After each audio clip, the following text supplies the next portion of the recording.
പ്രിയമുള്ളവരെ, ഇന്ത്യയിലെ വലിയ എഴുത്തുകാരാണ് എനിക്ക് ചുറ്റുമുള്ളത്. അവർ മലയാളികളാണെന്നേ ഉള്ളൂ. പക്ഷേ 4 പേരും ഇന്ത്യ അറിയുന്ന, ഇംഗ്ലീഷിലേക്കും മറ്റ് ഭാഷകളിലേക്കും പരിഭാഷപ്പെടുത്തപ്പെട്ട മലയാളികളായ എഴുത്തുകാരാണ്. ഈ വിഷയത്തിൽ അത് മലയാളത്തിൽ അടിച്ചു വന്നപ്പോൾ ലോക സാഹിത്യത്തിൻ്റെ മലയാള വഴികൾ എന്നാണ് അടിച്ചിട്ടുള്ളത്. ലോക സാഹിത്യത്തിലേക്കുള്ള മലയാള വഴികൾ എന്ന് ഞാൻ തിരുത്തി വായിക്കുകയാണ്. അങ്ങനെയുള്ള ഒരു വിഷയമാണ് നമ്മൾ ഇവിടെ ചർച്ച ചെയ്യാൻ പോകുന്നത്. ലോക സാഹിത്യം എന്ന് പറയുമ്പോൾ ലോകത്തിലുള്ള എല്ലാ ഭാഷയിലുമുള്ള, ലോകത്തിൽ എഴുതപ്പെടുന്ന എല്ലാ സാഹിത്യവും അതിൽ ഉൾപ്പെടും. തീർച്ചയായിട്ടും അതിൽ മലയാള ഭാഷയും മലയാള സാഹിത്യവും അതിൻ്റെ ഭാഗമാണ്. പക്ഷേ ലോകത്തിലെ അല്ലെങ്കിൽ ലോകോത്തരമായ സാഹിത്യത്തിൽ അല്ലെങ്കിൽ ലോകത്തുള്ള മറ്റു ഭാഷകളിലെ വായനക്കാർ വായിക്കുന്ന സാഹിത്യമായി മലയാളം എത്രത്തോളം പ്രാതിനിധ്യം ഉൾപ്പെടുത്തി കാണുന്നുണ്ട് എന്നായിരിക്കാം ഈ വിഷയം കൊണ്ട് സംഘാടകർ ഉദ്ദേശിച്ചതെന്നാണ് ഞാൻ കരുതുന്നത്. തീർച്ചയായിട്ടും അത് വളരെ ഗൗരവത്തോടു കൂടി ചർച്ച ചെയ്യേണ്ട ഒരു കാര്യമാണ്.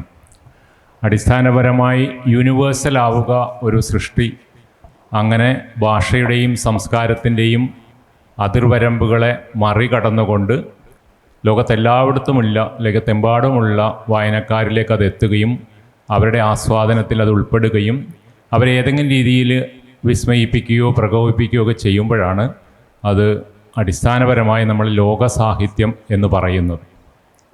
നമുക്കറിയാം, നമ്മൾ ഇപ്പോൾ കഴിഞ്ഞ ദിവസവും MT വാസുദേവൻ നായർ മരിച്ചുപോയി. അപ്പോൾ അദ്ദേഹം മരിച്ചതിന് ശേഷം വന്ന പല അനുശോചനത്തിലുമൊക്കെ പലരും പറയുന്നുണ്ട്, നോബൽ സമ്മാനം കിട്ടേണ്ടിയിരുന്ന എഴുത്തുകാരനാണ് MT വാസുദേവൻ നായർ എന്ന്. അതങ്ങനെയല്ല എന്നറിയുന്ന ഏക ആൾ എന്തായാലും MT വാസുദേവൻ നായരാണ്. കാരണം ലോക സാഹിത്യത്തിൻ്റെ അതിൻ്റെ സമഗ്രതയിൽ ഉൾക്കൊള്ളുകയും വായിക്കുകയും അറിയുകയും ഒക്കെ ചെയ്തിട്ട് തൻ്റെ സാഹിത്യം അതിലെവിടെയാണ് എന്നതിനെക്കുറിച്ച് കൃത്യമായ നിശ്ചയമുള്ള എഴുത്തുകാരനാണ് MT വാസുദേവൻ നായർ. ലോകോത്തര സാഹിത്യത്തിലേക്ക് എന്തായാലും മലയാള സാഹിത്യമില്ല എന്നുള്ള കാര്യത്തിൽ എനിക്ക് സംശയമില്ല.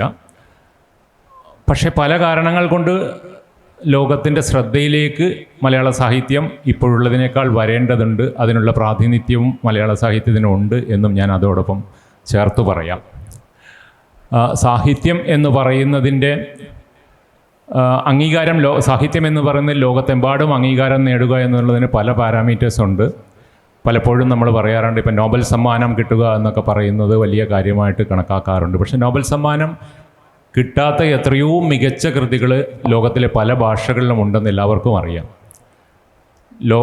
അതുപോലെ തന്നെ നോബൽ സമ്മാനം കിട്ടിയവയിൽ അത്രയൊന്നും മെച്ചപ്പെട്ടതല്ലാത്ത കൃതികളും ധാരാളമുണ്ടെന്ന് വായനക്കാരനായി എനിക്കും അറിയാം. നല്ല വായനക്കാരൊക്കെ അത് കണ്ടെത്തിയിട്ടുമുണ്ട്. അപ്പോൾ അതൊരു കൃത്യമായൊരു അടയാളപ്പെടുത്തലല്ല. ലോകത്തിലെ പ്രധാനപ്പെട്ട അവാർഡുകൾക്കെല്ലാം ഈ പ്രശ്നമുണ്ട്. നോബൽ സമ്മാനം തുടങ്ങിയതിന് ശേഷം 9 വർഷം ജീവിച്ചിരുന്ന ആളുടെ പേര് ലിയോ ടോൾസ്റ്റോയ് എന്നാണ്. നിർഭാഗ്യവശാൽ അദ്ദേഹത്തിന് നോബൽ സമ്മാനം കിട്ടിയിട്ടില്ല.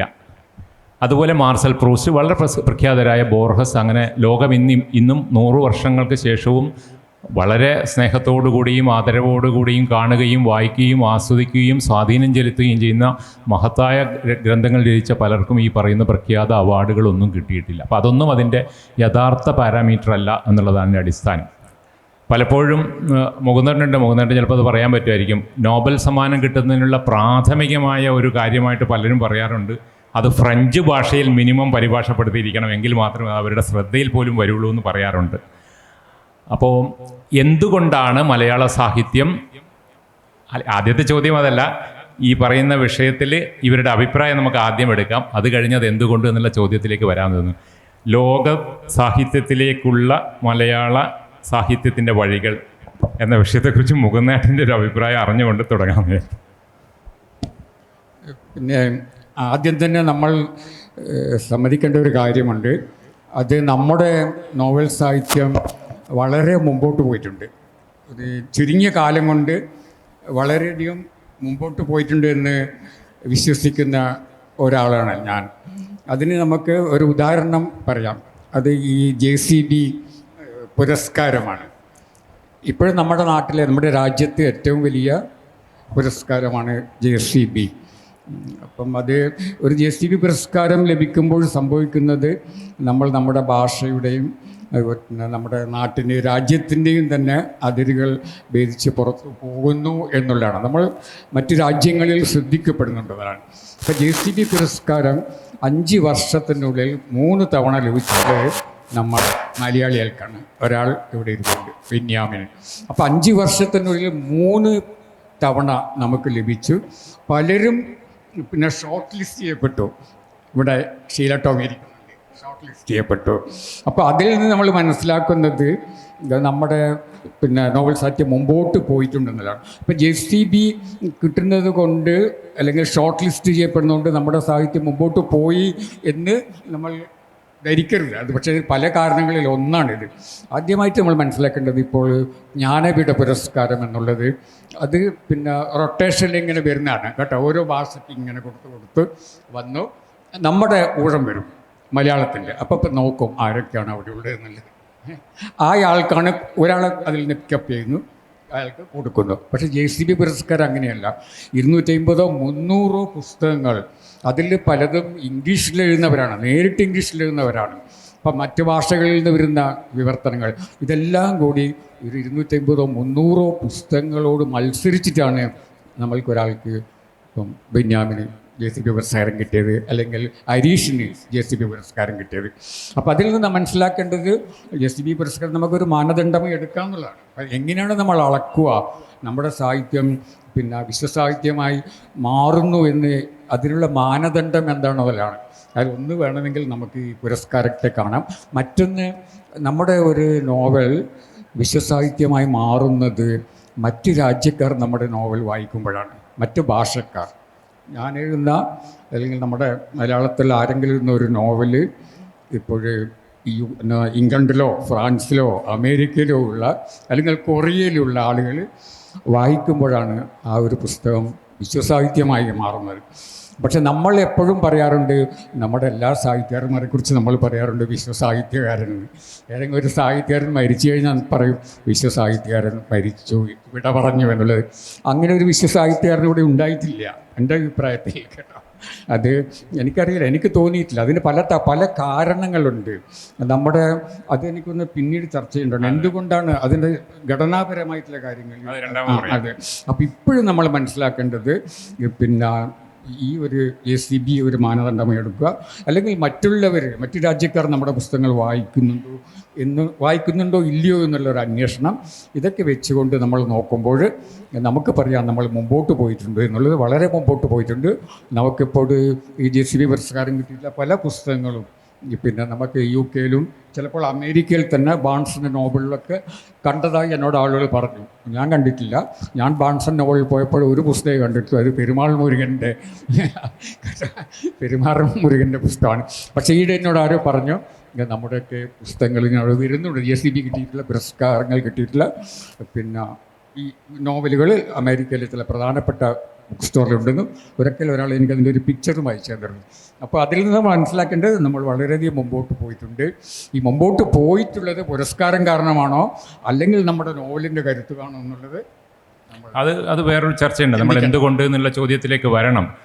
തീർച്ചയായിട്ടും ഈ വിശ്വോത്തര സാഹിത്യകാരൻ എന്നുള്ളതൊന്നും അല്ല നമ്മുടെ പ്രശ്നം. അതിലുപരിയായിട്ട് മലയാള സാഹിത്യം എന്ന് പറയുന്നത് ലോകത്തിലെ വായനക്കാർ, ഇപ്പം നമ്മളിപ്പോൾ കൊറിയൻ സിനിമയെ നമ്മൾ ആഹ്ലാദത്തോടെ എടുക്കുന്നത് പോലെ മലയാള സാഹിത്യം എന്നൊരു എൻറ്റിറ്റി ഉണ്ടെന്നും അത് ശ്രദ്ധിക്കേണ്ടതാണെന്നുള്ള രീതിയിലെങ്കിലും നമ്മൾക്ക് എത്താൻ കഴിഞ്ഞിട്ടുണ്ടോ എന്നുള്ള ചോദ്യമാണ് നമ്മൾ ആദ്യം അഡ്രസ്സ് ചെയ്യേണ്ടത്. അതിന് സാധിച്ചിട്ടുണ്ട്. ഇപ്പം മൂന്നേട്ടൻ പറഞ്ഞത് മറ്റൊരു JCB പുരസ്കാരം ജേതാവാണ് ഇതൊക്കെ പറഞ്ഞുകൊണ്ടിരുന്നത്. അപ്പോൾ അത് പുരസ്കാരത്തിൻ്റെ JCB പുരസ്കാരത്തിൻ്റെ ജഡ്ജിങ് കമ്മിറ്റിയിൽ ഇരുന്ന ആളാണെന്നാണ് എൻ്റെ തോന്നൽ, അല്ലേ? അതെ. അപ്പോൾ അത് ചെറിയ കാര്യമല്ല. അതെ. അപ്പോൾ പുരസ്കാരങ്ങൾക്ക് ഉപരിയായിട്ട് ലോകത്തിലെ വായന സാഹിത്യത്തെ ഇഷ്ടപ്പെടുന്ന മനുഷ്യരുടെ വായനയിലേക്ക് മലയാള സാഹിത്യം ഏതെങ്കിലും രീതിയിൽ അടയാളപ്പെടുത്തുന്നുണ്ടോ എന്നുള്ളതാണ്. തീർച്ചയായിട്ടും മലയാള സാഹിത്യം ഇംഗ്ലീഷിലേക്ക് വരുന്നതിന് വലിയ മാറ്റം ഉണ്ടായിട്ടുണ്ട്. ഇന്ത്യയിലെ ഏറ്റവും പ്രധാനപ്പെട്ട സാഹിത്യമായിട്ട് ഇത് അംഗീകാരം നേടിയിട്ടുണ്ട് എന്നുള്ള കാര്യത്തിൽ യാതൊരു സംശയമില്ല. മാധവേട്ടൻ എന്താണ് പറയുന്നത്? ഈ ലോകത്തിൻ്റെ ശ്രദ്ധയിലേക്ക് മലയാള സാഹിത്യം വന്നിട്ടുണ്ടോ? അതെങ്ങനെയാണ്? ലോകത്തിൻ്റെ ശ്രദ്ധയിലേക്ക് മലയാള സാഹിത്യം വന്നിട്ടുണ്ട് എന്നാണ് ഞാൻ വിശ്വസിക്കുന്നത്. വന്നിട്ടുള്ളത് വെറും ഒരിക്കൽ മാത്രം. 1962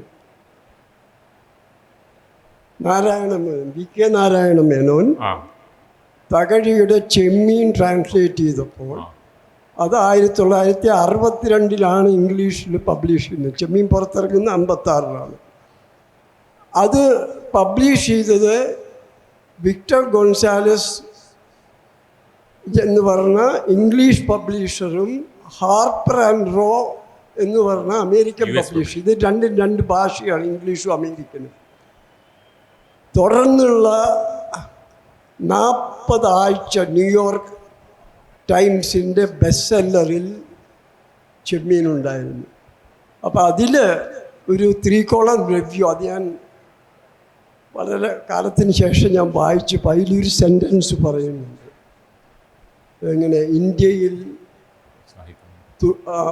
ഈ നൂറ്റാണ്ടിൻ്റെ തുടക്കത്തിൽ നോബൽ പ്രൈസ് കിട്ടിയ ടാഗോറിനെ പോലെ മറ്റൊരു ടാലൻറ്റ്. അപ്പോൾ ഇതിൻ്റെ പ്രധാന കാരണം 2 കാരണങ്ങൾ. ഒന്ന് തർജ്ജമയാണ്.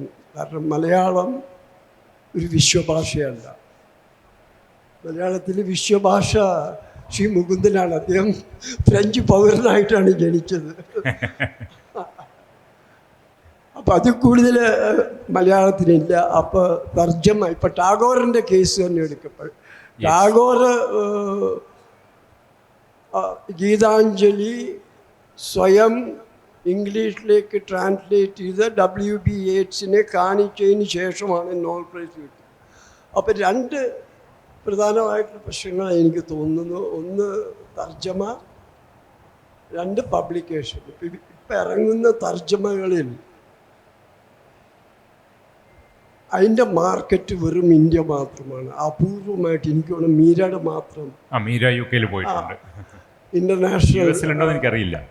നിങ്ങളുടെ ട്രാൻസ്ലേഷൻ UK US പോയിട്ടുണ്ട്. UK ഉണ്ടെന്ന് എനിക്കറിയാം. ഇല്ല. അത് നമുക്ക് പറയാം, ആ വിഷയത്തിലേക്ക് വരാം. അത് ചർച്ച ചെയ്യേണ്ട ഒരു വിഷയം. അപ്പം ഈ ഒരു രീതിയിലേക്ക് ഭാഷ ഇംഗ്ലീഷാണ് പ്രധാനം. കാരണം അതിൽ കൂടി ഇപ്പം നമ്മൾ തന്നെ മലയാളത്തിലേക്ക് വിശ്വസാഹിത്യത്തെ സ്വീകരിക്കുന്ന മൂലഭാഷയെന്നല്ല, ജാപ്പനീസ് എന്നോ കൊറിയൻ ഒന്നും അല്ല നമ്മൾ സ്വീകരിക്കുന്ന അതിൻ്റെ ഇംഗ്ലീഷ് ട്രാൻസ്ലേഷൻ ചേർത്ത് നോക്കിയേ. കേൾക്കുന്നില്ല തോന്നുന്നു. അതിൻ്റെ ഇംഗ്ലീഷ് ട്രാൻസ്ലേഷനിലാണ്. അപ്പോൾ ഈ തർജ്ജമ, പബ്ലിക്കേഷൻ, ഇത് രണ്ടും വളരെ പ്രധാനമാണ്. മൂന്നാമത്തെ ഉള്ളടക്കമാണ്. ഉള്ളടക്കത്തിൻ്റെ കാര്യത്തിൽ ഇപ്പോൾ ചെറുകഥയെക്കുറിച്ച് എനിക്ക് പറയാൻ കാരണം അത് ഞാൻ ഫോളോ ചെയ്യുന്നൊരു മീഡിയ ആണ്. അതിൽ ഏറ്റവും നല്ല ഇംഗ്ലീഷിലെ ചെറുകഥകൾ വരുന്നത് ന്യൂയോർക്കർ മാസികയിലാണെന്നാണ് വെപ്പ്. അതിനോട് ഏതാണ്ട് കിടപിടിക്കുന്ന ചെറുകഥകൾ മലയാളത്തിലും വരുന്നുണ്ട്. അപ്പോൾ ഉള്ളടക്കത്തിൻ്റെ കാര്യത്തിൽ നമുക്കൊരു പക്ഷേ വലിയ പോരായ്മകളില്ലെങ്കിലും ഈ എക്സ്പോഷർ, അത് പബ്ലിക്കേഷൻ, തർജ്ജമ തുടങ്ങിയുള്ള ഒരു അവികസിത രാജ്യത്തിലെ അവികസിത ഭാഷയുടെ എഴുത്തുകാർക്ക് നേരിടുന്ന എല്ലാ പ്രശ്നങ്ങളും മലയാളത്തിനുണ്ട് എന്നാണ് ഖേദപൂർവ്വം പറയേണ്ടിയിരിക്കുന്നത്. പ്രധാനപ്പെട്ട കാര്യമാണ് മാധവൻ പറഞ്ഞ പരിഭാഷയുടെ പ്രശ്നം. പിന്നെ വിപണി എങ്ങനെയാണ് അതിനെ നിയന്ത്രിക്കുന്നത്, അതൊക്കെ ചർച്ച ചെയ്യേണ്ടതാണ്, ചർച്ചക്കിടയിൽ വരുമെന്ന് വിചാരിക്കുന്നു. തീർച്ചയായിട്ടും എനിക്ക് ബെന്യാമിനെ കുറിച്ച് പറയുമ്പോൾ എനിക്ക് ഏറ്റവും അത്ഭുതം തോന്നിയൊരു കാരണം, കഴിഞ്ഞ വർഷമാണെന്ന് തോന്നുന്നു അബ്രഹാം വർഗീസിൻ്റെ ന്യൂയോർക്ക് ടൈംസിലെ ലേഖനത്തിൽ ബെന്യാമിൻ്റെ പുസ്തകം മാത്രമാണ് മലയാളത്തിൽ പ്രധാനമായിട്ട്, മാധവേട്ടൻ്റെ ഒരു പുസ്തകം. അപ്പോൾ വന്നിട്ടുള്ളൊരു പരാമർശം മാത്രമാണ്. പക്ഷേ നമ്മൾ ഏതെങ്കിലും ഒരു ഇൻ്റർനാഷണൽ ജേണലിൻ്റെ സൈറ്റിലെടുത്ത് നോക്കിയാൽ നമ്മളെ പ്രധാനപ്പെട്ട OV വിജയൻ നോക്കിയാൽ കിട്ടത്തില്ല, വൈക്കം മുഹമ്മദ് ബഷീർ നോക്കിയാൽ കിട്ടത്തില്ല എന്നുള്ളൊരു സത്യമാണ്. ഇവരൊക്കെ മരിച്ചപ്പോഴും ഇൻ്റർനാഷണൽ ലെവലിലൊന്നും വലിയ റിപ്പോർട്ട് ചെയ്തില്ല. ഇന്നലെ BBC MT വാസുദേവൻ മരിച്ച് വലിയൊരു ലേഖനമായിട്ട് കൊടുത്തിട്ടുണ്ടെന്നൊരു വലിയ കാര്യം. അപ്പോൾ ശ്രദ്ധ വരുന്നുണ്ട്. എങ്ങനെയാണ് ഒരുപക്ഷെ ഇംഗ്ലീഷിലേക്ക് വരികയും ഒരുപാട് വായിക്കപ്പെടുകയും ചെയ്ത എല്ലാ കൃതികളും ഇംഗ്ലീഷിലേക്ക് വരുന്ന ഒരു എഴുത്തുകാരൻ എന്നതിൽ ഇതിനെ എങ്ങനെയാണ് ബെന്യാമിൻ കാണുന്നത് എന്നുള്ളത്? എല്ലാവർക്കും നമസ്കാരം. നമ്മളിൽ നിന്ന് വിശ്വസാഹിത്യകാരന്മാരില്ല എങ്കിലും നമ്മളിൽ നിന്ന് വിശ്വസാഹിത്യം ഉണ്ടാവുന്നുണ്ട് എന്ന് ഉറച്ചു വിശ്വസിക്കുന്ന ഒരാളാണ്. അതിൻ്റെ ഏറ്റവും വലിയ തെളിവായിട്ടാണ് ഞാനിവിടെ കൂടിയിരിക്കുന്ന ഈ ജനക്കൂട്ടത്തെ കാണുന്നത്. കാരണം വിശ്വസാഹിത്യം വായിച്ച് അതിനോടൊപ്പം മലയാളവും വായിക്കുന്ന ഒരു സമൂഹമാണ് നമുക്ക് മുമ്പിൽ ഇരിക്കുന്നത്. അത് പരിഭാഷയിലൂടെ ആയിരിക്കാം, ഇംഗ്ലീഷിലൂടെ ആയിരിക്കാം. നിരന്തരം ഈ വായനാ സമൂഹം ലോകത്തിലുള്ള എല്ലാ സാഹിത്യവുമായിട്ട് ബന്ധപ്പെട്ടുകൊണ്ടേയിരിക്കുന്നവരാണ്. അത് മറ്റെവിടെയുമുള്ള സാഹിത്യ സമൂഹത്തേക്കാൾ പ്രബുദ്ധരാണ് മലയാളികൾ എന്ന കാര്യത്തിൽ യാതൊരു സംശയവുമില്ല. അതുകൊണ്ട് തന്നെ അവരുടെ മുമ്പിലേക്ക് നിങ്ങൾ മലയാള ഭാഷയിൽ ഒരു സാഹിത്യം മുന്നോട്ട് വെക്കുമ്പോൾ, രചന മുന്നോട്ട് വെക്കുമ്പോൾ അത് വിശ്വസാഹിത്യത്തിനോടൊപ്പം എത്തുന്നതല്ല എങ്കിൽ ഈ ജനസമൂഹം അത് സ്വീകരിക്കില്ല എന്ന കാര്യത്തിൽ യാതൊരു സംശയവുമില്ല. നമ്മൾ ഓരോരുത്തരും ഒരു പുസ്തകം വായിക്കുന്നത് നമ്മൾ ഇന്നോളം വായിച്ചിട്ടുള്ള എല്ലാ പുസ്തകങ്ങളെയും താരതമ്യം ചെയ്തുകൊണ്ടാണ്. താരതമ്യം ചെയ്യുക എന്ന് പറഞ്ഞാൽ പ്രത്യക്ഷത്തിലല്ലായിരിക്കാം, പക്ഷേ അബോധമായി നമ്മുടെ ഉള്ളിൽ ഒരു താരതമ്യം നടക്കുന്നുണ്ട്. ഈ താരതമ്യം നടത്തിക്കൊണ്ട് പിന്നെയും മലയാള സാഹിത്യം ഞങ്ങൾക്ക് ഇഷ്ടമാണ്, പുതിയ സാഹിത്യം ഞങ്ങൾ ഇഷ്ടമാണ്, എം മുകുന്ദൻ്റെ കൃതികൾ ഞങ്ങൾക്ക് ഇഷ്ടമാണ്, കെ.ആർ. മരിയയുടെ പുസ്തകങ്ങൾ ഞങ്ങൾക്ക് ഇഷ്ടമാണ്, NS മാധവൻ്റെ കൃതികൾ ഞങ്ങൾക്ക് ഇഷ്ടമാണ് എന്ന് മലയാളി പറയുന്നുണ്ടെങ്കിൽ അതിന് വിശ്വോത്തരമായ ഒരു നില ഉണ്ട് എന്ന് തന്നെയാണ് ഞാൻ വിശ്വസിക്കുന്നത്. അത് പിന്നെ എന്തുകൊണ്ട് മറ്റ് ഇടങ്ങളിലേക്ക് പോകുന്നില്ല, മറ്റ് ഭാഷകളിലേക്ക് പോകുന്നില്ല എന്നതായിരിക്കണം ഒരുപക്ഷെ നമ്മുടെ ഒരു ചർച്ചയുടെ പ്രധാനപ്പെട്ട കേന്ദ്ര വിഷയം എന്ന് ഞാൻ കരുതുന്നു. എങ്കിൽ പോലും നമ്മൾ അവിടെ ചില മുന്നേറ്റങ്ങൾ ഉണ്ടായിട്ടുണ്ട്. ഇപ്പം മാധവൻ സാർ ഇവിടെ സൂചിപ്പിച്ചതുപോലെ തകഴിയുടെ നോവൽ, ബഷീറിൻ്റെ കൃതികൾ എത്രയോ അധികം ഭാഷകളിൽ. ഞാൻ കറാച്ചിയിൽ ചെന്നപ്പോൾ എന്നോട് ആദ്യം ചോദിച്ചത്, നീ ബഷീറിൻ്റെ നാട്ടിൽ നിന്നാണോ വരുന്നത്, നീ ബഷീറിനെ കണ്ടിട്ടുണ്ടോ എന്നാണ് എന്നോട് ചോദിച്ചത്. അപ്പോൾ എത്രയോ കാലം മുമ്പേ ബഷീർ പാകിസ്ഥാനിലേക്ക് ട്രാൻസ്ലേറ്റ് ചെയ്യപ്പെട്ടിരിക്കുന്നു. ഞാൻ കഴിഞ്ഞ വർഷം സ്വിറ്റ്സർലൻഡിൽ ചെന്നപ്പോൾ അവിടെ ബഷീറിൻ്റെയും മുകുന്ദേട്ടൻ്റെയും കൃതികൾ ഫ്രഞ്ച് ഭാഷയിലേക്ക് ട്രാൻസ്ലേറ്റ് ചെയ്തത് വളരെ ഇൻറ്റീരിയറായി സ്വിറ്റ്സർലൻഡിലെ ഒരു ലൈബ്രറിയിൽ ഞാൻ കാണുകയുണ്ടായി. അപ്പോൾ എന്നോടൊപ്പം എൽ സാൽവദോറിൽ നിന്നുള്ള ഒരു എഴുത്തുകാരി ഉണ്ടായിരുന്നു. അപ്പോൾ എൻ്റെ നാട്ടിൽ നിന്നുള്ള രചയിതാക്കളാണ് ഇവരെന്ന് പറഞ്ഞപ്പം അവർ ആ പുസ്തകം എടുത്ത് അതുകൊണ്ട് വായിച്ചിട്ട് പറഞ്ഞു, അത് ഉജ്ജ്വലമായ കൃതിയാണല്ലോ, ഞങ്ങൾക്ക് ഇതുവരെ ഇങ്ങനെ വായിക്കാൻ പറ്റിയിട്ടില്ലല്ലോ എന്ന്. അപ്പം ബഷീറിനെ നമ്മളെപ്പോഴും പറയുന്നത് ബഷീറിനെ മലയാളത്തിലേക്ക് ട്രാൻസ്ലേറ്റ് ചെയ്യാൻ സാധ്യതയില്ലാത്ത പ്രയാസമുള്ള എഴുത്തുകാരനാണെന്ന് പറഞ്ഞിട്ട് പോലും ഫ്രഞ്ചിൽ വായിച്ചിട്ട് ഇത് ഉജ്ജ്വലമായ കൃതിയാണെന്നോ എന്ന് പറയുമ്പോൾ അവർ എത്രയോ ഫ്രഞ്ച് ഭാഷയിലുള്ള, അല്ലെങ്കിൽ അവർക്ക് 4 ഭാഷ അറിയാവുന്നതാണ്, സ്പാനിഷ് അറിയാം, ഫ്രഞ്ച് അറിയാം, ഇറ്റാലിയൻ അറിയാം, ഇംഗ്ലീഷ് അറിയാം. അത്രയും ഭാഷകളിൽ വായിച്ചുകൊണ്ടിരിക്കുന്ന ഒരാൾ ബഷീറിനെ വായിച്ചിട്ട് പറയുകയാണ് ഇത് ഉജ്ജ്വലമാണെന്ന് പറയുമ്പോൾ നിശ്ചയമായിട്ടും തെളിവുണ്ട് നമ്മുടെ ഭാഷ കുറേ കൂടി മികച്ചതാണ്, നമ്മുടെ രചനകൾ കുറേ കൂടി മികച്ചതാണ് എന്നതിൻ്റെ തെളിവുണ്ട്. പക്ഷേ മാധവൻ സാർ ഇവിടെ സൂചിപ്പിച്ചതുപോലെ നമ്മുടെ ഭാഷകൾക്ക്, നമ്മുടെ കൃതികൾക്ക് വേണ്ടത്ര പരിഭാഷകൾ വേണ്ട വിധത്തിലുണ്ടാവുന്നില്ല. നമുക്ക് അതുപോലെയുള്ള പ്രസാധകരെ ലഭിക്കുന്നില്ല. ഇവിടെ സൂചിപ്പിച്ചതുപോലെ ഒരു പുസ്തകം UK പോവുക എന്ന് പറയുന്നത് ഏതാണ്ട് മലയാളിയെ സംബന്ധിച്ചിടത്തോളം ബാലികേറാമലയാണ്. ഇംഗ്ലീഷ് പുസ്തകങ്ങളൊക്കെ ധാരാളം വരുന്നുണ്ട്, നമ്മുടെയൊക്കെ ഇംഗ്ലീഷ് ട്രാൻസ്ലേഷൻ വരുന്നുണ്ടെങ്കിലും നമ്മുടെ പ്രസാധകർ പെൻഗ്വിനാണ് അല്ലെങ്കിൽ ഹാർപ്പർ കോളിൻസാണ്. ഇവരുടെ തന്നെ സഹസ്ഥാപനങ്ങളാണ് UK അമേരിക്കയും ഉള്ളത്. നമ്മൾ ബന്ധപ്പെടുമ്പോൾ അവർ പറയുന്നത് ഈ ഒരു പുസ്തകം ഒന്ന് വായിച്ചു നോക്കാൻ പോലും അവരുടെ എഡിറ്റോറിയൽ ബോർഡ് തയ്യാറാവുന്നില്ല.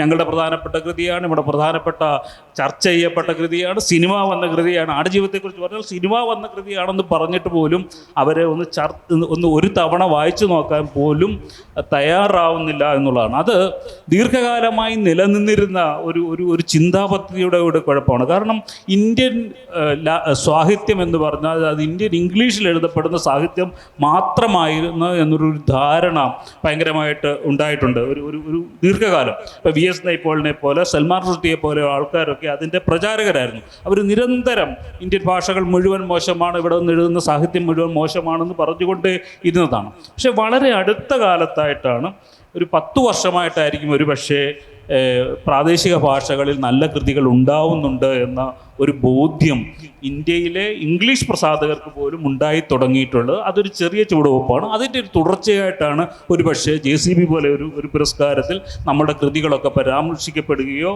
അല്ലെങ്കിൽ അവിടെ വിജയം നേടുകയോ ഒക്കെ ചെയ്യുന്നത്. ഈ യാത്ര അടുത്ത 10 വർഷം കൂടി കഴിയുമ്പോഴേക്കും കുറേ കൂടി മുന്നേറുകയും UK US പ്രസാധകർ നമ്മളെ തേടി വരുന്ന ഒരു കാലം വരിക തന്നെ ചെയ്യും എന്ന് വിശ്വസിക്കുകയും ചെയ്യുന്ന ഒരാളാണ്. നമ്മൾ മികച്ച സാഹിത്യം എഴുതിക്കൊണ്ടേ ഇരിക്കുന്നുണ്ട്, യാതൊരു സംശയവുമില്ല. തീർച്ചയായും വളരെ പോസിറ്റീവായൊരു നോട്ടാണ് ബെന്യാമിൻ തന്നിട്ടുള്ളത്. അങ്ങനെ തന്നെ സംഭവിക്കട്ടെ.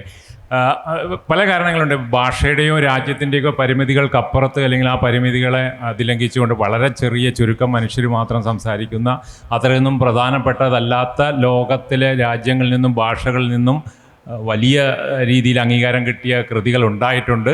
ആ അംഗീകാരത്തിൻ്റെ അടുത്തൊന്നും നമ്മുടെ കൃതികൾ എന്തായാലും എത്തിയിട്ടില്ല. അത് സാഹിത്യത്തിൻ്റെ ഗുണം കൊണ്ടാണോ മറ്റു കാരണങ്ങൾ കൊണ്ടാണോ എന്നുള്ളതാണ് നമ്മൾ ചർച്ച ചെയ്യേണ്ടത്. എന്തായാലും മീരയുടെ കൂടി അഭിപ്രായം എടുത്തിട്ട് നമുക്ക് അതിൻ്റെ മറ്റ് സാങ്കേതിക വശങ്ങളിലേക്ക് പോകാമെന്ന് ഞാൻ കരുതുന്നു. അല്ല, സുധീറിന് മലയാള സാഹിത്യത്തെ പറ്റി ഒട്ടും അഭിപ്രായമില്ലേ? നമ്മുടെ രണ്ട് കാര്യങ്ങളാണ്. ഒന്ന്, ലോക സാഹിത്യ യാത്രയിൽ ലോകത്ത് മലയാളം ഉൾപ്പെടുന്നുണ്ടല്ലോ, കേരളം ഉൾപ്പെടുന്നുണ്ടല്ലോ. അത് ഞാൻ ആദ്യം തന്നെ പറഞ്ഞു, ലോക സാഹിത്യത്തിന്റെ ഭാഗമല്ല എന്നല്ല പറഞ്ഞത്.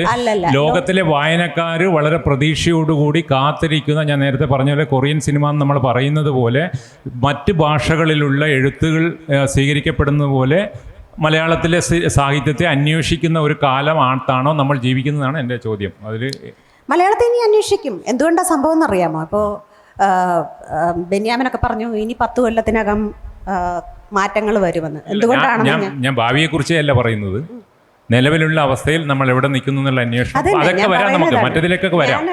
സുധീറിനോട് തർക്കിക്കുന്ന എന്തിനാന്ന് വെച്ചാൽ തർക്കിച്ചാൽ മാത്രമേ ഇത് അയ്യോ അതിനെനിക്ക് ഒരു വിരോധമില്ല, സന്തോഷത്തോടെ തർക്കിക്കാം. നമ്മള് മലയാളികൾ തർക്കിച്ചേ പറ്റൂ. ഇല്ല, പല കാരണങ്ങൾ. ഇപ്പൊ ബെന്യാമിൻ പറഞ്ഞത് പാനലിന്റെ ഒരു വലിയ പ്രശ്നമുണ്ട്. 3 മഹാരഥന്മാരാണ് ഇവിടെ ഇരിക്കുന്നത്. എം മുകുന്ദൻ എന്ന് പറഞ്ഞാൽ അദ്ദേഹം സംസാരിച്ചു തുടങ്ങിയാൽ തന്നെ എനിക്ക് പിന്നെ വാക്കുകൾ നഷ്ടപ്പെടും. NS മാധവൻ എന്ന് പറഞ്ഞാൽ ഞാൻ സംസാരിക്കാൻ പോലും ധൈര്യപ്പെടാത്ത ഒരു എഴുത്തുകാരനാണ്. പിന്നെ ഉള്ളത് ബെന്യാമിനാണ്. ബെന്യാമിനാണെങ്കിൽ ഈ പറഞ്ഞതുപോലെ നിങ്ങൾക്കറിയാം, ബെന്യാമിൻ്റെ സ്റ്റാർ വാല്യൂ നിങ്ങൾക്കറിയാം. അപ്പോൾ ഈ കൂട്ടത്തിൽ പിന്നെ സുധീറിനാണെങ്കിൽ തീർച്ചയായിട്ടും ഇവരോട് കുറച്ച് പക്ഷപാതമുണ്ട്. അപ്പം ഞാൻ ആദ്യമേ തന്നെ ഒരു ഡിഫെൻസീവായിട്ടുള്ള ഒരു നിലപാടെടുക്കാം എന്ന് തീരുമാനിക്കുന്നു. എൻ്റെ ഈ വിഷയത്തിലുള്ള ഒരു പ്രശ്നം എന്താണെന്ന് വെച്ചാൽ, ഒന്ന്, നിങ്ങൾ ലോക സാഹിത്യത്തെപ്പറ്റി പറയുന്നു. ലോകത്ത് തന്നെയാണ് കേരളമുള്ളത്. ലോകത്തിൻ്റെ സാഹിത്യത്തിൽ അപ്പോൾ കേരളത്തിൻ്റെ സാഹിത്യവും ബൈ ഡീഫോൾട്ട് ഉൾപ്പെടുന്നുണ്ട്. പിന്നെ അത് ഇംഗ്ലീഷുകാർ വായിക്കുന്നുണ്ടോ ഇല്ലയോ എന്നുള്ളതാണ് പ്രശ്നം. ഇംഗ്ലീഷുകാർ വായിക്കാതിരുന്നത് മാധവൻ സാറ് പറഞ്ഞതുപോലെ എങ്ങനെയാണ് ചെമ്മീൻ വായിക്കപ്പെട്ടത് എന്ന് ചോദിച്ചാൽ അത് ട്രാൻസ്ലേറ്റ് ചെയ്യാനും അതിൻ്റെ മാർക്കറ്റബിലിറ്റി ബോധ്യപ്പെടുത്താനും ഒരാളുണ്ടായിരുന്നു എന്നതാണ് സത്യം. കഷ്ടകാലത്തിന് ആ കാലത്ത്, അതായത് തകഴിയും ബഷീറും ഒക്കെ ഇവിടെ MD യും ഒക്കെ ഇവിടെ കത്തി നിന്ന കാലത്ത് ഈ സ്ത്രീകളെ നന്നായി പഠിപ്പിക്കാൻ ആരും ശ്രദ്ധ വെച്ചില്ല. അവരെ ഇംഗ്ലീഷ് പഠിപ്പിച്ചില്ല. ഇക്കാലത്ത് ഞങ്ങളുടെ തലമുറയിൽപ്പെട്ട സ്ത്രീകളെ ഇംഗ്ലീഷ് പഠിപ്പിച്ചപ്പോൾ അവർ പഠിച്ച സെക്കൻഡ് ലാംഗ്വേജും ഫസ്റ്റ് ലാംഗ്വേജും നന്നായി പഠിക്കുകയും ആ ഭാഷയിലുള്ള പുസ്തകങ്ങൾ വായിക്കുകയും അവർ യാത്ര ചെയ്യുകയും അവർ വിദേശത്തുള്ള പ്രസിദ്ധീകരണങ്ങളിൽ ജോലി ചെയ്യുകയും എൻ്റെ ഭാഷയിൽ ഇങ്ങനെ ഒരു നല്ല മലയാള പുസ്തകമുണ്ട് എന്ന് അവിടുത്തുകാരെ ബോധ്യപ്പെടുത്തുകയും ചെയ്തു. അപ്പോൾ ഇതിൻ്റെ എല്ലാം റൂട്ട് കോസ് ഞാൻ പറയുന്നത് സ്ത്രീകളെ നന്നായിട്ട് ഇംഗ്ലീഷ് പഠിപ്പിക്കാതിരുന്നതാണ്, യാത്ര ചെയ്യാൻ അനുവദിക്കാതിരുന്നതാണ്. ഇനിയുള്ള തലമുറയിലെങ്കിലും അത് ചെയ്താൽ നമ്മുടെ സാഹിത്യം ലോക സാഹിത്യമാകും, വിശ്വസാഹിത്യമാകും, ഒരു സംശയവും വേണ്ട. രണ്ടാമത്തെ കാര്യം, നമ്മൾ ഇതൊക്കെ മാറ്റി വയ്ക്കുമ്പോഴും നമ്മൾ ഇതൊക്കെ പറയുമ്പോഴും ഒരു കാര്യം വളരെ ഉള്ളടക്കത്തെ പറ്റി മാധവൻ സാർ പറഞ്ഞൊരു സംഗതിയുണ്ട്. അതായത് ഉള്ളടക്കത്തെ പറ്റി ചിന്തിക്കുമ്പോൾ നമ്മുടെ ഒരു വലിയ പ്രതിസന്ധി, പ്രത്യേകിച്ചും കേരളം പോലെ ഈ കടലും മലയും ഇങ്ങനെ കുടുക്കിയിട്ടിരിക്കുന്ന ഒരു ചെറിയ സംസ്ഥാനത്തെ 3.5 കോടി മനുഷ്യർ മാത്രം സംസാരിക്കുന്ന ഈ ഭാഷയിൽ ഉണ്ടാകാവുന്ന സാഹിത്യത്തിന് ഇതിന് പുറത്തുള്ള വലിയ ലോകത്തെ മനുഷ്യർ അനുഭവിച്ച യാതനകളും പ്രശ്നങ്ങളും പ്രതിസന്ധികളുമായി താരതമ്യപ്പെടുത്തുമ്പോൾ അവർക്ക് പറയാൻ അത്രയൊന്നുമില്ല എന്ന് പുറത്തു കിടക്കുന്ന വലിയ ലോകത്തിന് തോന്നിയാൽ അതിനവരെ കുറ്റം പറയാൻ പറ്റില്ല. കാരണം നമ്മൾ വലിയ യുദ്ധങ്ങൾ കണ്ടിട്ടില്ല, വലിയ ആഭ്യന്തര യുദ്ധങ്ങൾ കണ്ടിട്ടില്ല. നമ്മൾ ഈ പറഞ്ഞ സുഡാനിലെയോ അല്ലെങ്കിൽ പിന്നെ യൂറോപ്പിലെ റഷ്യയിലെയോ അങ്ങനത്തെ വളരെ രക്തരൂഷിതമായ സാഹചര്യങ്ങളിലൂടെ കടന്നു പോകുന്നില്ല. ഈ കടന്നു പോയ കാലത്തൊക്കെ ഇവിടെ വളരെ ജനക്കൂട്ടത്തെ ഇളക്കി മറിക്കുന്ന സാഹിത്യം ഉണ്ടായിട്ടുണ്ട്. അപ്പോൾ ആ ഒരു ചരിത്രപരമായ ഒരു സംഗതി കൂടി ഇതിനകത്ത് കണക്കാക്കണമെന്ന് ഞാൻ വിചാരിക്കുന്നു. 2ാം ലോക മഹായുദ്ധത്തിൻ്റെയോ 1ാം ലോക മഹായുദ്ധത്തിൻ്റെയോ ഒക്കെ നേരിട്ടുള്ള അനുഭവങ്ങൾ എഴുതാൻ ആളില്ലാതിരുന്നുണ്ട്. അതിൽ പങ്കെടുത്ത ആളുകളില്ലാതിരുന്നത് കൊണ്ടല്ല, അതിൽ ഏറ്റവും കൂടുതൽ കഷ്ടനഷ്ടങ്ങൾ സഹിച്ച ആളുകളില്ലാതിരുന്നത് കൊണ്ടല്ല, അവരെഴുതാതിരുന്നത് കൊണ്ട്, അവരുടെ അനുഭവങ്ങൾ അവർ പറയാതിരുന്നത് കൊണ്ട്, അത് പരിഭാഷപ്പെടുത്താൻ നല്ല പരിഭാഷകരില്ലാതിരുന്നത് കൊണ്ട് നമ്മൾ ഒരു ഒരു വായിക്കേണ്ട ജനതയായി പുറത്തുള്ളവർ അംഗീകരിച്ചില്ല എന്ന് വേണം പറയാൻ. ഇനിയും വേറൊരു കാരണമുണ്ട്. നമ്മളെപ്പോഴും തുടക്കം മുതലേ പുറത്തുനിന്നുള്ളതിനെ ഇങ്ങോട്ട് പരിഭാഷപ്പെടുത്തുന്ന തിരക്കിലായിരുന്നു. നമുക്കറിയാം, നമ്മുടെ പരിഭാഷയുടെ ചരിത്രം എടുത്താൽ അറിയാം, ബംഗാളി സാഹിത്യം അവിടെ ഉണ്ടാകുമ്പോൾ തന്നെ നമുക്ക് ഇവിടെ റഷ്യൻ സാഹിത്യം അങ്ങനെ തന്നെ. ഇത് ആദ്യം ഒരു ഭാഷയിലൊരു മികച്ച കൃതി ഉണ്ടാകുന്ന അതേ ഘട്ടത്തിൽ തന്നെ ഇവിടെ ഉണ്ടായിരുന്ന ക്രാന്തദർശികളായ പത്രാധിപർ, ക്രാന്തദർശികളാണ് എങ്കിലും അവർ ഇങ്ങോട്ട് പരിഭാഷപ്പെടുത്തുന്ന അല്ലാതെ അങ്ങോട്ട് പരിഭാഷപ്പെടുത്തി അവരിലേക്ക് നമ്മുടെ ചിന്തകളെ എത്തിക്കുന്നതിൽ വലിയ ശ്രദ്ധ ചെലുത്തിയില്ല എന്നതും ഒരു കാരണമാകാം. പിന്നെ തീർച്ചയായിട്ടും ഉണ്ട് ഈ പറഞ്ഞ മാർക്കറ്റ് ചെയ്യാൻ ഇംഗ്ലീഷിൽ മാത്രമല്ല, ഇംഗ്ലീഷ് പ്രസാധകരൊക്കെ ഇവിടെ ഇരിപ്പുണ്ട്. എൻ്റെ പബ്ലിഷർ കാർത്തികയൊക്കെ ഉണ്ട്. കാർത്തിക പക്ഷേ എൻ്റെ പുസ്തകം അവിടെ UK US ഒന്നും പബ്ലിഷ് ചെയ്യാൻ ഒരു ശ്രമവും നടത്തുന്നില്ല എന്നാണ് എൻ്റെ പരാതി. മീര, അതിലേക്ക് വരാം, പബ്ലിഷിങ്ങിൻ്റെ പ്രശ്നത്തിലേക്ക് വരാം. ശ്രമം അവിടെ വെച്ച് തുടങ്ങാം. കാർത്തിക ഞാൻ കണ്ടില്ലേ, കാർത്തിക ഉണ്ടെങ്കിൽ സന്തോഷം. കാർത്തികയെ മാത്രമേ കണ്ടുള്ളൂ, അതുകൊണ്ടാണ് ഞാൻ പറഞ്ഞത്. ആയിക്കോട്ടെ. ഇന്നത്തെ കാലത്ത് പുതിയ വിപണിയിൽ ഞാനൊരു തിരുത്ത് പറയാം. ലോക സാഹിത്യത്തിൻ്റെ ഭാഗമല്ല മലയാള സാഹിത്യം ഞാൻ ഒരിക്കലും പറഞ്ഞിട്ടില്ല. ലോക സാഹിത്യത്തിൽ മലയാള സാഹിത്യത്തിൻ്റെ പ്രാതിനിധ്യം എവിടെ എന്നുള്ള അന്വേഷണമാണ് നമ്മൾ നടത്തുന്നത്. ഞാൻ തുടക്കം പറഞ്ഞു തന്നെ അങ്ങനെയാണ്. അങ്ങനെ ഒരു തെറ്റിദ്ധാരണ വേണ്ട.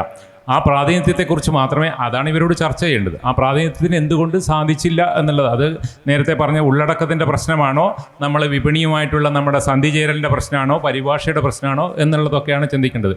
വിപണിയുടെ പ്രശ്നമാണെങ്കിൽ അതിന് പരിഹാരം ഇതിനകം തന്നെ ഉണ്ടായിട്ടുണ്ടാകും. കാരണം ഇന്ന് ലോകത്തിൻ്റെ പബ്ലിഷിംഗ് വിപണി എന്ന് വളരെ സജീവമാണ്. ഗ്ലോബലൈസേഷന് ശേഷം ഉണ്ടായ മാറ്റം വളരെ പ്രധാനപ്പെട്ടതാണ്. പ്രധാനപ്പെട്ടതോ അല്ലെങ്കിൽ ലോകത്ത് എവിടെയെങ്കിലും വിൽക്കാൻ പറ്റുന്നുള്ളൊരു സാഹിത്യം കണ്ടെത്തുന്നതിലോ അത് കണ്ടെത്തി പ്രസിദ്ധീകരിക്കുന്നതിലോ മറ്റു ഭാഷകളിലേക്ക് പോകുന്നതിന് ഇന്ന് യാതൊരു തരത്തിലുള്ള പ്രതിസന്ധികളുമില്ല. അവിടെ ആകെ ഉള്ളൊരു പ്രതിസന്ധി പരിഭാഷ മാത്രമാണ്. ഇപ്പം മാധവേട്ടൻ്റെയും മുകുന്ദൻ്റെയും കൃതികൾ പരിഭാഷപ്പെടുത്തി അത്രയല്ല ബെന്യാമിൻ്റെയും മീരയുടെയും കൃതികൾ വരുന്നത്. മീര എഴുതാൻ പോകുന്ന കൃതികൾക്ക് കാർത്തിക അല്ലെങ്കിൽ മറ്റൊരു പ്രസാധകൻ ഇപ്പോൾ തന്നെ അതിൻ്റെ റൈറ്റ്സ് വാങ്ങിച്ചു കാണും, ബെന്യാമിൻ്റെ അത് വാങ്ങിച്ചു കാണും. അത് പുതിയ കാലത്തിൻ്റെ കൂടി ഒരു സവിശേഷതയായിട്ട് നമ്മൾ മനസ്സിലാക്കണം. നേരത്തെ മീരത്ത് പറഞ്ഞതുപോലെ ഇംഗ്ലീഷ് വായിച്ചില്ല, സ്ത്രീകൾ ഇംഗ്ലീഷ് പഠിച്ചില്ല എന്ന് പറയുന്ന പോലെ പുതിയ ഇന്ത്യയിൽ പുതിയ യങ്സ്റ്റേഴ്സ്, പുതിയ വായനക്കാരുണ്ടാവും. അവർക്ക് ഇംഗ്ലീഷ് അറിയാമെന്ന് മനസ്സിലാക്കുകയും ആ വിപണി കൈയടക്കേണ്ടതുണ്ട് എന്ന പ്രസാധക ലോകത്തിൻ്റെ ഒരു ഊർജവും കൊണ്ടാണ് ഇവർ മാധവേട്ടനേക്കാളും മുകുന്ദനേക്കാളും MT കൂടുതൽ പരിഭാഷപ്പെടുത്തപ്പെട്ടത്. അപ്പോൾ അതൊക്കെ ഇതിൻ്റെ ഭാഗമാണ്. അതുകൂടി നമ്മൾ ഉൾക്കൊള്ളണം. പ്രശ്നം ചെയ്തോട്ടെ സുധീർ, ഇന്ന് ഇപ്പോൾ കാർത്തിക ഉൾപ്പെടെ സ്ത്രീകളാണ് മിക്കവാറും പ്രസിദ്ധീകരണ സ്ഥാപനങ്ങൾക്ക്, പ്രത്യേകിച്ച് ഇംഗ്ലീഷിലുള്ളതിന് ചുക്കാൻ പിടിക്കുന്നതെന്നുള്ളത് ഒരു കാരണമാണ്. കാർത്തികയെ പോലെ സ്ത്രീകളാണ് മിക്കവാറും പ്രസിദ്ധീകരണ സ്ഥാപനങ്ങളിൽ തീർച്ചയായിട്ടും ആയിരിക്കാം. സാഹിത്യം വായിച്ച് അത് പ്രസിദ്ധീകരണത്തിന് തീരുമാനം എടുക്കുന്നതിൽ കാർത്തികയെ പോലെ എഡിറ്റർ ജെൻഡർ മാത്രം കൺസിഡർ ചെയ്യുന്നു ഞാൻ കരുതുന്നില്ല. കാർത്തിക ഇരുത്തിക്കൊണ്ടാണ് ഞാൻ പറയുന്നത്. അല്ലല്ല, കാർത്തിക ജെൻഡർ കൺസിഡർ ചെയ്യുന്നല്ല. അപ്പൊ സ്ത്രീകളായതുകൊണ്ടാണ് സ്ത്രീകളുടെ പ്രാതിനിധ്യം വന്നതെന്നല്ല. അങ്ങനെയല്ല സ്ത്രീകളുടെ പ്രാതിനിധ്യത്തെ കുറിച്ചല്ല നമ്മൾ സംസാരിച്ചിരുന്നത്. നല്ല പുസ്തകങ്ങളുടെ പ്രാതിനിധ്യത്തെ കുറിച്ചാണ് നമ്മൾ. തീർച്ചയായിട്ടും നല്ല പുസ്തകങ്ങൾ കണ്ടെത്താൻ നല്ല എഡിറ്റർമാർ വേണം. നല്ല എഡിറ്റർമാർ തീർച്ചയായിട്ടും വേണം, അതിന് സംശയമൊന്നുമില്ല. തീർച്ചയായിട്ടും അത് വരുന്നുണ്ട്. അങ്ങനെ ഒരു എഡിറ്റർ മലയാളത്തിൽ ഉണ്ടായി എന്നുള്ളതിൽ ഞാൻ വളരെയധികം അഭിമാനിക്കുകയും ചെയ്യുന്നുണ്ട്. അവിടെ അതുകൂടി ശ്രദ്ധിക്കണം. ഇന്ത്യയിലെ ഏറ്റവും പ്രധാനപ്പെട്ട എഡിറ്റർമാരിൽ ഒരാൾ മലയാളിയായ കാർത്തികയാണ്. പെൻഗിനും ഹാർപ്പർ കോളിൻസും എല്ലാം എഡിറ്ററായിരുന്നില്ല കാർത്തികയാണ്. എന്നിട്ടും മലയാള സാഹിത്യം എവിടെ നിൽക്കുന്നു എന്നുള്ള ചോദ്യം കൂടിയാണ് നമ്മളിപ്പോൾ ചോദിക്കുന്നത്. അതൊരു പുതിയ ഉത്തരത്തിലേക്കാണ് വരുന്നത്. അപ്പോൾ ഇതിനകത്ത് വലിയ മാറ്റങ്ങൾ ഉണ്ടാവുന്നുണ്ട്, ഇല്ലാന്ന് ഞാൻ പറയുന്നില്ല. ഒരു ഉദാഹരണം ഞാൻ പറയാം. ഒരുപക്ഷെ നിങ്ങളുടെയൊക്കെ ശ്രദ്ധയിൽ ഉണ്ടായിട്ടുണ്ടെന്നറിയില്ല. 1977 ബംഗാളിൽ എഴുതിയ ഒരു അമർ മിത്ര എന്ന് പറയുന്ന ഒരാൾ എഴുതിയൊരു കഥ 2022 O. Henry ബുക്കർ പ്രൈസിൻ്റെ കഥയായിട്ട് സെലക്ട് ചെയ്തു, 45 വർഷത്തിന് ശേഷം. കാരണം അത് ഇംഗ്ലീഷിലേക്ക് മികച്ച ഒരു പരിഭാഷ ഉണ്ടാവുകയും അമേരിക്കയിലെ ഒരു ഓൺലൈൻ ജേണലിൽ അത് പ്രസിദ്ധീകരിക്കുകയും ചെയ്തു. ഈ രണ്ട് കണ്ടീഷൻസും സാറ്റിസ്ഫൈ ചെയ്തപ്പോൾ അത് ലോകം വായിക്കുന്ന O. Henry പുരസ്കാരത്തിൽ ഒന്നായി വന്നു. മാധവനെ ശ്രദ്ധിച്ചെന്നറിയാം, അതിൻ്റെ പേര് ദ ഓൾഡ് മെൻ ഓഫ് കുസുംപൂർ എന്നാണ്. അപ്പോൾ അടിസ്ഥാനപരമായിട്ട് സാഹിത്യം നല്ലതാണെങ്കിൽ, അത് കണ്ടന്റിന് ശക്തിയുണ്ടെങ്കിൽ, യൂണിവേഴ്സൽ അക്സെപ്റ്റൻസ് ഉണ്ടെങ്കിൽ, യൂണിവേഴ്സൽ അക്സെപ്റ്റൻസിന് മീര പറഞ്ഞ ഒരു കാര്യം വളരെ പ്രധാനപ്പെട്ട അനുഭവതലം. നമ്മുടെ ഏത് തരത്തിലുള്ള അനുഭവങ്ങളാണ് നമ്മൾ ലോകത്തിന് മുന്നിലേക്ക് വയ്ക്കാൻ പറ്റും. ഇപ്പോൾ വാറുകൾ അങ്ങനെയുള്ള എന്തെങ്കിലും അതുണ്ടായിട്ടില്ല എന്നുള്ളൊരു പ്രശ്നമുണ്ട്. അല്ലെങ്കിൽ ഭാവനയുടെ തലത്തിൽ വലിയ ഔന്നത്യങ്ങൾ മികവ് കാണിച്ച സാഹിത്യം, ഇത് രണ്ടുമാണ് യൂണിവേഴ്സൽ അക്സെപ്റ്റൻസ് കിട്ടും. അവരെ വിസ്മയിപ്പിക്കണം, അവരെ അസ്വസ്ഥരാക്കണം. സന്തോഷിപ്പിക്കുന്നത് പലതും ഉണ്ടാകും, പക്ഷേ ഇത് രണ്ടും സാധിച്ചാൽ മാത്രമേ ഈ ലോക സാഹിത്യത്തിൻ്റെ പ്രാതിനിധ്യത്തിൽ നമ്മൾ മറ്റു നല്ല സാഹിത്യത്തോടൊപ്പം നിൽക്കാൻ പറ്റുള്ളൂ. അതിൽ പരിഭാഷ ഒരു വലിയ പ്രതിസന്ധിയാണ്. തീർച്ചയായിട്ടും ഇവർ രണ്ടുപേരുടെയും പരിഭാഷകൾക്ക് അന്നുണ്ടായിരുന്ന പരിഭാഷ വളരെ അത്രയൊന്നും നല്ലതായിരുന്നില്ല, ഇംഗ്ലീഷ് പരിഭാഷ. ഇന്നിപ്പോൾ അത് വലിയ മാറ്റം വന്നിട്ടുണ്ട്. വലിയ നല്ല പരിഭാഷകൾ ഇവർ രണ്ടുപേർക്കും കിട്ടിയിട്ടുണ്ട്. നമ്മുടെ ഹരീഷിനെ പോലുള്ള പുതിയവർക്കും ഒക്കെ കിട്ടുന്നുണ്ട്, അല്ലെങ്കിൽ ഷീല ടോമിക്കും ഒക്കെ കിട്ടിയിട്ടുണ്ട്. പരിഭാഷയും നമ്മുടെ സാഹിത്യവും തമ്മിലുള്ള ബന്ധത്തെക്കുറിച്ച് പറഞ്ഞുകൊണ്ട് നമ്മൾ ആദ്യമായിട്ട് ഇതിൽ ജെൻഡർ പോളിറ്റിക്സ് ഒന്നും കൊണ്ടുവരണ്ട എന്നുള്ള അഭിപ്രായമാണ് എനിക്ക്. പിന്നെ അത് ഞാൻ പറഞ്ഞു തരട്ടെ. ഒരു സംഭവം ഞാൻ പറയാം. എൻ്റെ ഓർമ്മയിൽ ഞങ്ങളൊരു ഇന്ത്യൻ ഡെലിഗേഷൻ ചൈനയിൽ പോയപ്പോൾ അവിടെ ഇങ്ങനെ ചൈനീസ് എഴുത്തുകാരും ഞങ്ങളൊക്കെ കൂടെ ഇരുന്നുകൊണ്ട് ഒരു ചർച്ച. ഭൂരിപക്ഷം ആണുങ്ങളായാലും ഞാൻ മീരയുടെ കൂടെ നിൽക്കും ഇത്തവണ. അല്ല, ഞാൻ പറയാം, ഞങ്ങളിലേക്ക് വരും. അപ്പോൾ ഞങ്ങൾ ഇന്ത്യൻ സാഹിത്യത്തെക്കുറിച്ച് ഇങ്ങനെ ചർച്ച ചെയ്യുമ്പോൾ വോൾഗ എന്ന് പറഞ്ഞ എഴുത്തുകാരി ഉണ്ടല്ലോ, വോൾഗ എന്ന് ഞങ്ങളൊക്കെ, ഞാനും പിന്നെ ശിവപ്രകാശ്, ഇവർ ഞങ്ങളൊക്കെ പിന്നെ ഇന്ത്യൻ സാഹിത്യത്തെക്കുറിച്ച് പറഞ്ഞു. ഞങ്ങളുടെ നോവലിൻ്റെ ഒക്കെ വളർച്ചയ്ക്കുണ്ട്. ഇപ്പോൾ വോൾഗ പറഞ്ഞത് ആന്ധ്രയിൽ എങ്ങനെ പുരുഷന്മാർ സ്ത്രീകളെ പീഡിപ്പിക്കുന്നു എന്നുള്ളതാണ്. അപ്പോൾ ഞാൻ പറഞ്ഞു, നമ്മൾ ചൈനയിൽ വന്നിട്ട് ഇതല്ല പറയേണ്ടത് കേട്ടോ. അങ്ങനെ കുറച്ച് ചെറിയൊരു വഴക്കൊക്കെ ഉണ്ടായി. അതാണ് എനിക്ക് പ്രശ്നം. അതായത് ഈ ജെൻഡർ പൊളിറ്റിക്സ് എന്ന് വെച്ചാൽ എഴുത്തുകാരന്മാർക്ക് യാതൊരു സങ്കടവും ഉത്കണ്ഠ ഇല്ലാത്തൊരു സംഗതിയായിട്ട് മാറാൻ പാടില്ലല്ലോ, ജീവിതത്തിൻ്റെ ഒരു ഭാഗമായിട്ടത്. പറയുന്നത് ഞാൻ പിന്നെ സ്ത്രീകൾക്ക് ഒരു ട്രിബ്യൂട്ട് നൽകുന്നുണ്ട്. അത് ഇപ്പം കാർത്തികയോടെ ഇരിപ്പുണ്ട്. ഇപ്പം നമ്മൾ 3 JCB അവാർഡ് കിട്ടിയതിൽ എല്ലാം തന്നെ വിവർത്തനം ചെയ്യുന്നത് സ്ത്രീകളാണ് കേട്ടോ. അതെനിക്കറിയാം. പക്ഷെ ഞാൻ പറഞ്ഞത് നമ്മുടെ ഇഷ്യൂ അതല്ല. നമ്മൾ സംസാരിക്കുന്നത് പിന്നെ എങ്ങനെയാണ് നമ്മുടെ സാഹിത്യത്തെ ലോക സാഹിത്യമാക്കണം എന്നുള്ളത്. ഇപ്പം എൻ്റെ ധാരണ, ലോക സാഹിത്യം എന്ന് പറഞ്ഞാൽ ലോകം വായിക്കുന്ന ഒരു കൃതി നമ്മൾ എഴുതുക, അതാണ് ലോക സാഹിത്യം എന്നുള്ളത്. നമ്മൾ പിന്നെ ആ വഴിയിലേക്കുള്ള യാത്ര തുടങ്ങിയിട്ടുണ്ട്. ഇതുവരെ നമ്മൾ മലയാളി സാഹിത്യകാരന്മാർ മാത്രമായിരുന്നു. ഇപ്പോൾ നമ്മൾ തമിഴ് സാഹിത്യകാരനായി, ഇന്ത്യൻ സാഹിത്യകാരനായി, ഇംഗ്ലീഷ് സാഹിത്യകാരനുമായി. ഇപ്പം നമ്മൾ ഏറ്റവും കൂടുതൽ ഇംഗ്ലീഷിൽ ആളുകൾ വായിച്ചൊരു നോവൽ മീരയുടെ ഹാങ് വുമനാണ്. അപ്പം നമ്മുടെ യാത്ര ഈ മലയാളത്തിൽ നിന്ന് ഇന്ത്യൻ ഭാഷ 22 ഇന്ത്യൻ ഭാഷകളും കടന്ന് ഇംഗ്ലീഷിലെത്തിയിട്ടുണ്ട്. ഇനി നമുക്ക് പോകേണ്ടത് ഫ്രഞ്ചിലേക്ക്, സ്പാനിഷിലേക്കൊക്കെയാണ്. അപ്പോൾ ഇവിടെ ഒരു കാര്യം മാധവൻ പറഞ്ഞല്ലോ, നമ്മുടെ പിന്നെ നാരായണ മേനോൻ വിവർത്തനത് ചെമ്മീനെ കുറിച്ച്. അതിൻ്റെ ഒരു രസകരമായ ഒരു കഥയുണ്ട്. ഈ വിവർത്തനത്തെക്കുറിച്ച് നമ്മൾ പറയുന്നുണ്ടല്ലോ. ഇപ്പം ഈ ഫ്രാൻസിൽ ഒരു പുസ്തകം അംഗീകരിക്കപ്പെട്ടാലാണ്, നിങ്ങൾ അമേരിക്കയിലൊക്കെ എത്ര തന്നെ അംഗീകരിക്കപ്പെട്ടാലും, UK അംഗീകരിക്കപ്പെട്ടാലും ഫ്രഞ്ചുകാർ വിടില്ല കേട്ടോ. ഈ നോബൽ പ്രൈസൊക്കെ കിട്ടുന്നതിൽ അവർക്ക് അവർ ആ രാജ്യം മുഴുവൻ ലോബി ചെയ്യും. അതുകൊണ്ടാണ് ഏറ്റവും കൂടുതൽ നൊബേൽ പുരസ്കാരം കിട്ടിയിട്ട് ഫ്രാൻസിനാണ്. അപ്പോൾ അങ്ങനെയുള്ള രാജ്യത്ത് ചെമ്മീൻ ചെന്ന് കൊടുക്കുകയാണ് ചെയ്യുന്നത്. അത് പിന്നെ യുനെസ്കോ ആണ് പ്രസിദ്ധീകരിച്ചത്. അതിൻ്റെ ഫ്രഞ്ചിൽ വിവർത്തനം ചെയ്ത് മലയാളം അറിയാവുന്ന ഒരു സ്ത്രീയാണ്. അപ്പം യുനെസ്കോ പ്രസിദ്ധീകരിച്ച ചെമ്മീൻ്റെ ശീർഷകം ഒരു ഇന്ത്യൻ പ്രണയ കഥ എന്നുള്ളതാണ്. ഫ്രഞ്ചുകാർ പുസ്തകം കളഞ്ഞു, വായിച്ചിട്ടില്ല അവരത് കേട്ടോ. ഇതാണ് ഒരു പ്രശ്നം. അപ്പം വിവർത്തനത്തിന് അത്രയും പിന്നെ പ്രാധാന്യമുണ്ട്.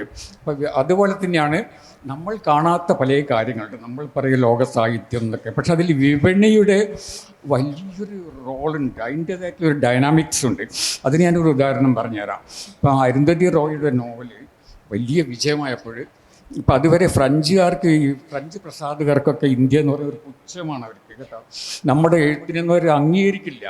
സാർത്രന് ആദ്യത്തെ പിന്നെ നമ്മളെ ജ്ഞാനപീഠ പുരസ്കാരം കൊടുക്കാൻ വേണ്ടിയിട്ട് സാർത്രനെ സമീപിപ്പിച്ചപ്പോൾ സാർത്ര പറഞ്ഞത്, ഇന്ത്യ ഞാൻ വരില്ല കേട്ടോ, ഞാൻ ചൈനയിലേക്ക് വരാം, പക്ഷെ ഞാൻ ഇന്ത്യയിലേക്ക് വരില്ല എന്നാണ് പറഞ്ഞത്. അതുപോലുള്ളൊരു നിലപാടാണ് അവർക്ക്. അപ്പം അങ്ങനെയുള്ളൊരു രാജ്യത്ത് നമ്മൾ അംഗീകരിക്കപ്പെട്ടാൽ മാത്രമേ നമുക്ക് ലോകത്തിലേക്ക് കടക്കാൻ പറ്റുള്ളൂ. അപ്പോൾ അവരാണെങ്കിൽ എന്താണ് അവരുടെ ഡൈനാമിക്സ് പബ്ലിഷിങ്ങിൻ്റെ. അപ്പോൾ അരുന്ധതി റോയുടെ ഈ പുസ്തകം ഗോഡ് ഓഫ് സ്മോൾ തിങ്സ് വലിയ ഹിറ്റായപ്പോൾ അപ്പോൾ ഫ്രഞ്ചുകാർക്ക് മനസ്സിലായി, അപ്പോൾ ഇനി അങ്ങനെ നമ്മൾ ഇന്ത്യക്കാർ തള്ളിയേ പറ്റില്ല കേട്ടോ. അപ്പോൾ ഞാനന്ന് എംബസിയിൽ ജോലി ചെയ്യുന്നുണ്ട്, അതുകൊണ്ടാണ് എനിക്കിത് അറിയുന്നത്. അപ്പോൾ അവിടെ നിന്ന് 8 പ്രസാധകർ വന്നു. ഏറ്റവും വലിയ പ്രസാധകരാണ്. ഗല്ലിമാർ എന്നൊക്കെ പറഞ്ഞാൽ വലിയ പ്രസാധകരാണ്. 8 പ്രസാധകരുടെ പ്രതിനിധികൾ ഇന്ത്യയിൽ വന്നു. എന്തിന്? നമ്മുടെ പിന്നെ അരുന്ധതി റോയ്ക്ക് തുടർച്ചയായിട്ട്. അപ്പം ഞാൻ ആ ടീമിലുണ്ടായിരുന്നു എംബസിയിൽ. ഞങ്ങൾ കുറേ പുസ്തകങ്ങൾ ഈസ്റ്റ് ഉണ്ടാക്കി കൊടുത്തു, ഖസാക്കിൻ്റെ ഇതിഹാസം അടക്കം. അപ്പോൾ അവരിതെല്ലാം കണ്ടിട്ട് അവർ പറഞ്ഞു ഒരു കാര്യം, ഇപ്പം ഞങ്ങൾക്ക് പിന്നെ ഈ പ്രായമായ ആളുടെ പുസ്തകമൊന്നും വേണ്ടാന്ന് ആദ്യം പറയാണ് കേട്ടോ. പ്രായമായിട്ടുള്ള ആളുകളുടെ പുസ്തകമുണ്ട്. അപ്പം ഞാൻ പറഞ്ഞു ഇവിടെയുള്ള എഴുത്തുകാർ അധികവും പ്രായമായിട്ടുള്ളവരാണ്. മഹാശ്വത ദേവിയുണ്ട്, എല്ലാവരും. അപ്പോഴവർ പറഞ്ഞ എന്താണെന്ന് വെച്ചാൽ, ഞങ്ങൾ ഒരു പുസ്തകം പബ്ലിഷ് ചെയ്യുമ്പോൾ അതൊരു ഇൻവെസ്റ്റ്മെൻ്റ് ആണെന്നുള്ളതാണ്. അതൊരു പുസ്തകത്തിൽ അവസാനിക്കരുത്. പ്രായമായ ഒരാളുടെ ഒരു പുസ്തകം ഞങ്ങൾ പ്രസിദ്ധീകരിച്ചാൽ പ്രായമായ ആളുകൾ വൈകാതെ പോകും. അതുകൊണ്ട് ഞങ്ങൾക്ക് ആവശ്യം ഒരു ചെറുപ്പക്കാരൻ്റെ പുസ്തകമാണ്. ആ പുസ്തകം പ്രസിദ്ധീകരിക്കുമ്പോൾ ഞങ്ങളൊരു ഇൻവെസ്റ്റ്മെൻറ്റ് നടത്തുകയാണ് വരുന്ന 25 വർഷത്തേക്ക് കേട്ടോ. ഇതാണ് ഈ പബ്ലിഷിങ്ങിൻ്റെ പിറകിലുള്ള ഇതുപോലുള്ള ഡൈനാമിക്സ് ഉണ്ടല്ലോ, അത് നമുക്കറിയില്ല. അപ്പോൾ ഇത് നിങ്ങൾ കൂട്ടി വായിക്കുക. ഒരു ഇന്ത്യൻ പ്രണയം എന്ന് ചെമ്മീനെ നമ്മൾ വിവർത്തനം ചെയ്യുന്നു. അപ്പോൾ ഒരു പ്രസാധകർ പറയുന്നു ഞങ്ങൾക്ക് ചെറുപ്പക്കാരൻ്റെ അല്ലെങ്കിൽ ചെറുപ്പക്കാരിയുടെ പുസ്തകം മതി. കാരണം ആ ചെറുപ്പക്കാരും കുറേ കാലം ജീവിക്കും. വയസ്സായ ഒരാളാണെങ്കിൽ അത് മരിച്ചു പോകും. അപ്പോൾ ഇതൊന്നും നമ്മൾ കാണുന്നില്ല. നമ്മൾ പറയുന്ന അയാൾക്ക് നോബൽ പ്രൈസ് കിട്ടി, അയാൾക്ക് ബുക്കർ പ്രൈസ് കിട്ടുന്നൊക്കെ, അതിൻ്റെ പിന്നിൽ ഇങ്ങനെയുള്ള പല കാരണങ്ങളുണ്ട്. പിന്നെ മറ്റൊന്നുള്ളത് എനിക്ക് തോന്നിയിട്ടുള്ളത്, അല്ല മറ്റുള്ളവർ വിയോജിക്കുമെന്ന് എനിക്കറിയില്ല, എഡിറ്റിങ്ങിൻ്റെ പ്രശ്നമുണ്ട്. നമ്മുടെ കറക്റ്റ്, വളരെ പ്രധാനപ്പെട്ട എഡിറ്റിങ്. കാർത്തികയുടെ ഇരിപ്പുണ്ട്. കാർത്തിക ഡൽഹി ഗാഥകൾ എഡിറ്റ് ചെയ്തതാണ്. അപ്പോൾ എഡിറ്റിങ്ങിൻ്റെ വലിയൊരു പ്രശ്നമുണ്ട്. നമ്മൾക്ക് പിന്നെ മലയാള സാഹിത്യത്തിൽ ഇല്ലാതെ പോയി. MTക്ക് നോബൽ പ്രൈസ് കൊടുക്കണമെന്ന് ഞാൻ പറഞ്ഞു. എന്തുകൊണ്ടെന്ന് വെച്ചാൽ MT ഒരു കൈയിൽ എഴുതുമ്പോൾ മറ്റേ കയ്യിൽ കത്രികയും, തീർച്ചയായിട്ടും ഒരു കയ്യിൽ കത്രികയും മറ്റേ കയ്യിൽ പേനയും കൊണ്ടാണ് എഴുതുന്നത്. സ്ഥിരം അങ്ങനെയാണ് അത് പിന്നെ MT എഴുതുന്നത്. MT ഒരേ സമയത്ത് എഴുത്തുകാരൻ എഡിറ്ററുമാണ്. ഒരു വാചകം എടുത്ത് മാറ്റാൻ പറ്റില്ലല്ലോ. അതേ സമയത്ത് മറ്റുള്ളവർ അങ്ങനെയല്ല, ഞാനും അങ്ങനെയല്ല. ഇപ്പം മയ്യഴിപ്പുഴ തീരങ്ങൾ ഇംഗ്ലീഷിൽ വന്നപ്പോൾ ഒരു പ്രശ്നം ഉണ്ടായിട്ടില്ല. ഫ്രഞ്ചിൽ വന്നത്, മലയാളവും ഫ്രഞ്ചും അറിയുന്ന ഒരു സ്ത്രീയാണ് വിവർത്തനം ചെയ്തത്. അവർ അതാദ്യമായിട്ടൊരു വായിച്ചിട്ട് എന്നൊക്കെ വലിയ സന്തോഷമുള്ള ഒരു കാര്യം അവർ പറഞ്ഞു. എന്നോട് പറഞ്ഞു നിങ്ങളുടെ പുസ്തകം വായിച്ചിട്ട് ഞാൻ കരഞ്ഞു പോയിന്ന്. എനിക്ക് വലിയ സന്തോഷം തോന്നി. കാരണം ഒരു ഫ്രഞ്ചുകാരിയെ കരയിച്ചല്ലോ. പക്ഷെ അടുത്ത വാചകം എന്താണെന്നറിയോ? അടുത്ത വാചകം പറഞ്ഞത് ഇത് ബാഡ്ലി റിട്ടൺ ആണെന്ന്. ഞാൻ പറഞ്ഞു എന്താണെന്ന്. അപ്പോൾ പറഞ്ഞു ഇതിൽ എന്താ പറയുന്നത്? അവർ പറഞ്ഞ് നിങ്ങൾ പിന്നെ ഇതിലൊരു ഗസ്തോൺ സാഹിബ് എന്ന് പറഞ്ഞ ഒരു കഥാപാത്രം, ഞാൻ ഷണ്ടൻ സാഹിബ് എന്നൊക്കെ പറഞ്ഞു, അയാൾക്ക് എന്തിനാണ് നിങ്ങൾ ഇത്രയധികം പേജ് കൊടുത്തത്? അയാളൊരു ഉപകഥാപാത്രമാണ്. നിങ്ങൾ അയാൾ ഇത്രയധികം പേജുകൾ അർഹിക്കുന്നില്ല എന്നതാണ്. അപ്പോൾ അവർ പറഞ്ഞു ഈ ഒരു വാക്കാണ് വെച്ച് സാഗ് ചെയ്യുന്നുണ്ടോ. അപ്പം നിങ്ങൾ നോവൽ കയ്യിലെടുക്കുമ്പോൾ ഈ സാഹിബിനെ പറ്റി പറഞ്ഞ ഭാഗം അത് സാഗ് ചെയ്യുന്നത് തൂങ്ങിക്കിടക്കുകയാണ് കേട്ടോ. കണ്ട, അപ്പോഴാണ് ഞാൻ പഠിക്കുന്നത് എന്താണ് എഡിറ്റിംഗ് എന്നുള്ളത്. ഇത് മലയാളത്തിലെ ഭൂരിഭാഗം നോവലുകളും വായിച്ചാൽ നമുക്കിത് കാണാൻ പറ്റും, എഡിറ്റിങ്ങിൻ്റെ അഭാവം. ഇതിന് പരിഹാരം ഇപ്പം എഡിറ്റ് ചെയ്യുന്നത് ഇംഗ്ലീഷിലേക്ക് പോകുമ്പോഴാണ്. ഇപ്പം നമ്മുടെ വിവർത്തനം വരുമ്പോൾ ഇപ്പോൾ കാർത്തികയോ അല്ലെങ്കിൽ അതുപോലുള്ള ആരെങ്കിലും പിന്നെ വിവർത്തനം ചെയ്യും, എഡിറ്റ് ചെയ്യും. പക്ഷെ എന്തിന് നമ്മൾ ഇംഗ്ലീഷിൽ വരാൻ കാത്തുനിൽക്കുന്നു? നമുക്ക് തന്നെ ഒറിജിനൽ നമുക്ക് എഡിറ്റ് ചെയ്തുകൂടെ? ഞാനൊരു നോവലൊന്നും എനിക്ക് എഡിറ്റ് ചെയ്യൂടെ? അല്ലെങ്കിൽ നമ്മുടെ പ്രസാധകർക്ക് ഒരു എഡിറ്റർ വെച്ചുകൂടെ? പക്ഷെ അത് ഇപ്പം DC ബുക്സിനോടോ മാതൃഭൂമി ബുക്സിനോടോ ഒരു എഡിറ്ററെ വെച്ചിട്ട് നമ്മുടെ പുസ്തകം എഡിറ്റ് ചെയ്യാൻ നമ്മൾ സമ്മതിക്കില്ല. ഇനി അത് മലയാളത്തിൽ സാധ്യമല്ല. ആരും സമ്മതിക്കില്ല. ഇംഗ്ലീഷിൽ പോകുമ്പോൾ ഇവർ എഡിറ്റ് ചെയ്താൽ മിണ്ടൂല്ല. അത് നമ്മൾ സമ്മതിക്കില്ല. നമ്മുടെ ആത്മാഭിമാനം, അഹന്ത, അതൊന്നും അഹങ്കാരം അതൊന്നും സമ്മതിക്കില്ല. അതുകൊണ്ട് ഏറ്റവും നല്ല വഴി നമ്മൾ എഴുതുമ്പോൾ നമ്മൾ തന്നെ എഡിറ്റ് ചെയ്യാന്നുള്ളതാണ്. നമ്മൾ എഡിറ്റ് ചെയ്ത് നല്ല വൃത്തിയായിട്ട് നമ്മൾ മലയാളത്തിൽ പബ്ലിഷ് ചെയ്യാം. പിന്നെ ഇംഗ്ലീഷിലേക്ക് പോകുമ്പോൾ കാർത്തിയെ പോലുള്ളവർ വീണ്ടും ഒരു എഡിറ്റിംഗ് നടത്തും. അപ്പോൾ അതിന് ഒരു സോഫിസ്റ്റിക്കേഷൻ എന്ന് പറയുന്നത് വരും. എനിക്ക് ഈ സോഫിസ്റ്റിക്കേഷൻ എന്നുള്ള വാക്കെൻ്റെ മലയാളം അറിയില്ല കേട്ടോ. ഞാൻ കുറേ ശ്രമിച്ചു നോക്കി എന്തായാലും മലയാളത്തിൽ പറയാമെന്നുള്ളത്. ഇപ്പോൾ ഈ വിദേശ രാജ്യത്തെ പുസ്തകങ്ങൾ ഇപ്പോൾ ഇതെടുത്ത് നോക്കൂ, വെജിറ്റേറിയൻ, അതിൻ്റെ ആ ഒരു സോഫിസ്റ്റിക്കേഷൻ ഉണ്ട്. അപ്പോൾ കൊച്ചു പുസ്തകമാണ്, അത് മലയാളികളാണ്, ഇത് ഇങ്ങനെ ആയിരിക്കില്ല. ഈ ഒരു സോഫിസ്റ്റിക്കേഷൻ നമുക്ക് കൈവരിക്കണം. അതാണ് വളരെ പ്രധാനം. എഡിറ്റിങ്, സോഫിസ്റ്റിക്കേഷൻ, അത് ഏറ്റവും ഈ വെജിറ്റേറിയൻ വായിച്ചാൽ നമുക്ക് മനസ്സിലാവും അതിൻ്റെ എന്താണ് ഈ സോഫിസ്റ്റിക്കേഷൻ എന്നുള്ളത്. കുറേക്കാർ ഭയങ്കരമാരാണ് കേട്ടോ, കുറേക്കാർ ഭയങ്കരമാരാണ്. അവരുടെ സിനിമയും അവരുടെ സാഹിത്യവും അവർ വളരെയധികം എനിക്ക് തോന്നുന്നത് ഈ വെസ്റ്റേണൈസ്ഡാണ് അവരുടെ ഇതാണ് എനിക്ക് പറയാനുള്ളത്. ഓക്കെ, തീർച്ചയായിട്ടും അടുത്തൊരു കാര്യം മുന്നേറ്റം പറഞ്ഞു തന്നെയാണ്. ഇപ്പോൾ പരിഭാഷയിലൂടെ നമ്മൾ കാണുമ്പോൾ എങ്ങനെയാണ് ഇപ്പം ഒ വി വിജയൻ്റെ കാര്യം മാധവനോട് ചോദിക്കാം. ഒ വി വിജയൻ തന്നെ ഖസാക്കിൻ ഇതിഹാസം എഴുതിയ ആൾ തന്നെ ഇംഗ്ലീഷിലേക്ക് വരുമ്പോൾ ഒരുപാട് മാറ്റങ്ങൾ വരുത്തിയെന്ന് എനിക്കറിയാം. എന്നിട്ട് പോലും സ്ട്രഗിൾ ചെയ്തൊന്ന് വിജയൻ പറയുന്നത്. അപ്പോൾ അവിടെ ഒരു ഇംഗ്ലീഷിൽ തൻ്റെ കൃതി എങ്ങനെയാണ് വരേണ്ടതിനെക്കുറിച്ച് വേറൊരു കാഴ്ചപ്പാട് വിജയനുണ്ടായിരുന്നു. അപ്പോൾ പരിഭാഷ എങ്ങനെയാണ് ഈ സാഹിത്യത്തെ യൂണിവേഴ്സൽ ആക്കുന്നതെന്നുള്ള, ഈ ലോക സാഹിത്യം എന്നുള്ള വാക്കേ ഞാൻ ഉപേക്ഷിക്കുകയാണ് മീരയ്ക്ക് വേണ്ടി, യൂണിവേഴ്സൽ ആക്കുന്നതെന്നുള്ളത്? ഇവിടെ ജെൻഡർ പൊളിറ്റിക്സ് പറയേണ്ടി വരും. പറഞ്ഞു. കാരണം 1967 ഖസാക്കിൻ്റെ ഇതിഹാസം പുറത്തു വന്നപ്പോൾ ലോകത്തിൽ ഫെമിനിസം ഉണ്ടായിരുന്നില്ല. അപ്പോൾ ഖസാക്കിലെ രവി ആ ഗ്രാമത്തിലെ എല്ലാ സ്ത്രീകളെയും ഭോഗവസ്തുക്കളായിട്ടാണ് കണ്ടത്. 1994 വിജയൻ സ്വയം അത് ട്രാൻസ്ലേറ്റ് ചെയ്യായിരുന്നപ്പോൾ ഫെമിനിസം വലിയൊരു ശക്തിയായിരുന്നു. വിജയൻ പരിപൂർണമാക്കി 2 കാര്യങ്ങൾ മാറ്റി. ഒന്ന്, ഈ മെയിൽ ഗേസ്, ഈ പുരുഷൻ്റെ തുറിച്ചുനോട്ട് ആ നോവലിൽ മുഴുവൻ കാണാമായിരുന്നു. അത് മാറ്റി ചില വളരെ പ്രസിദ്ധമായ രംഗങ്ങളുണ്ട്. അതായത് ഞാൻ അതിൻ്റെ തർജ്ജമ അന്വേഷിച്ച് പോയപ്പോഴാണ് ഇങ്ങനെ വലിയ മാറ്റം വന്നു എന്ന് കണ്ടെത്തിയത്. അതായത് വയലിൽ ഞാറ് നടന്ന സ്ത്രീകളുടെ മാറുകളിലേക്ക് രവി നോക്കി. ഈ പാരഗ്രാഫേ ഇല്ല. അപ്പോൾ ഇത് മറ്റൊരു പ്രശ്നമാണ്, നമ്മുടെ ഉള്ളടക്കം എത്രത്തോളം സമകാലികമാണ് എന്നുള്ളത്. ഇപ്പോൾ അരുന്ധതി റോയ് ആദ്യം പബ്ലിഷ് ചെയ്ത് ഇംഗ്ലീഷിലാണ്, ഇൻ്റർനാഷണലായിട്ടാണ്. വളരെ അവസാനമാണ് ഇന്ത്യയിലേക്ക് വരുന്നത്. അത് സ്വന്തമായിട്ട് പബ്ലിഷ് ചെയ്തു. മറ്റു മൂന്നും പറഞ്ഞ ഒരു വലിയ പാക്കേജായിരുന്നു. യങ്, ഗുഡ് ലുക്കിംഗ്, കേരളം അപ്പോഴേക്കും ഒരു എക്സോട്ടിക് സ്ഥലമായിരുന്നു.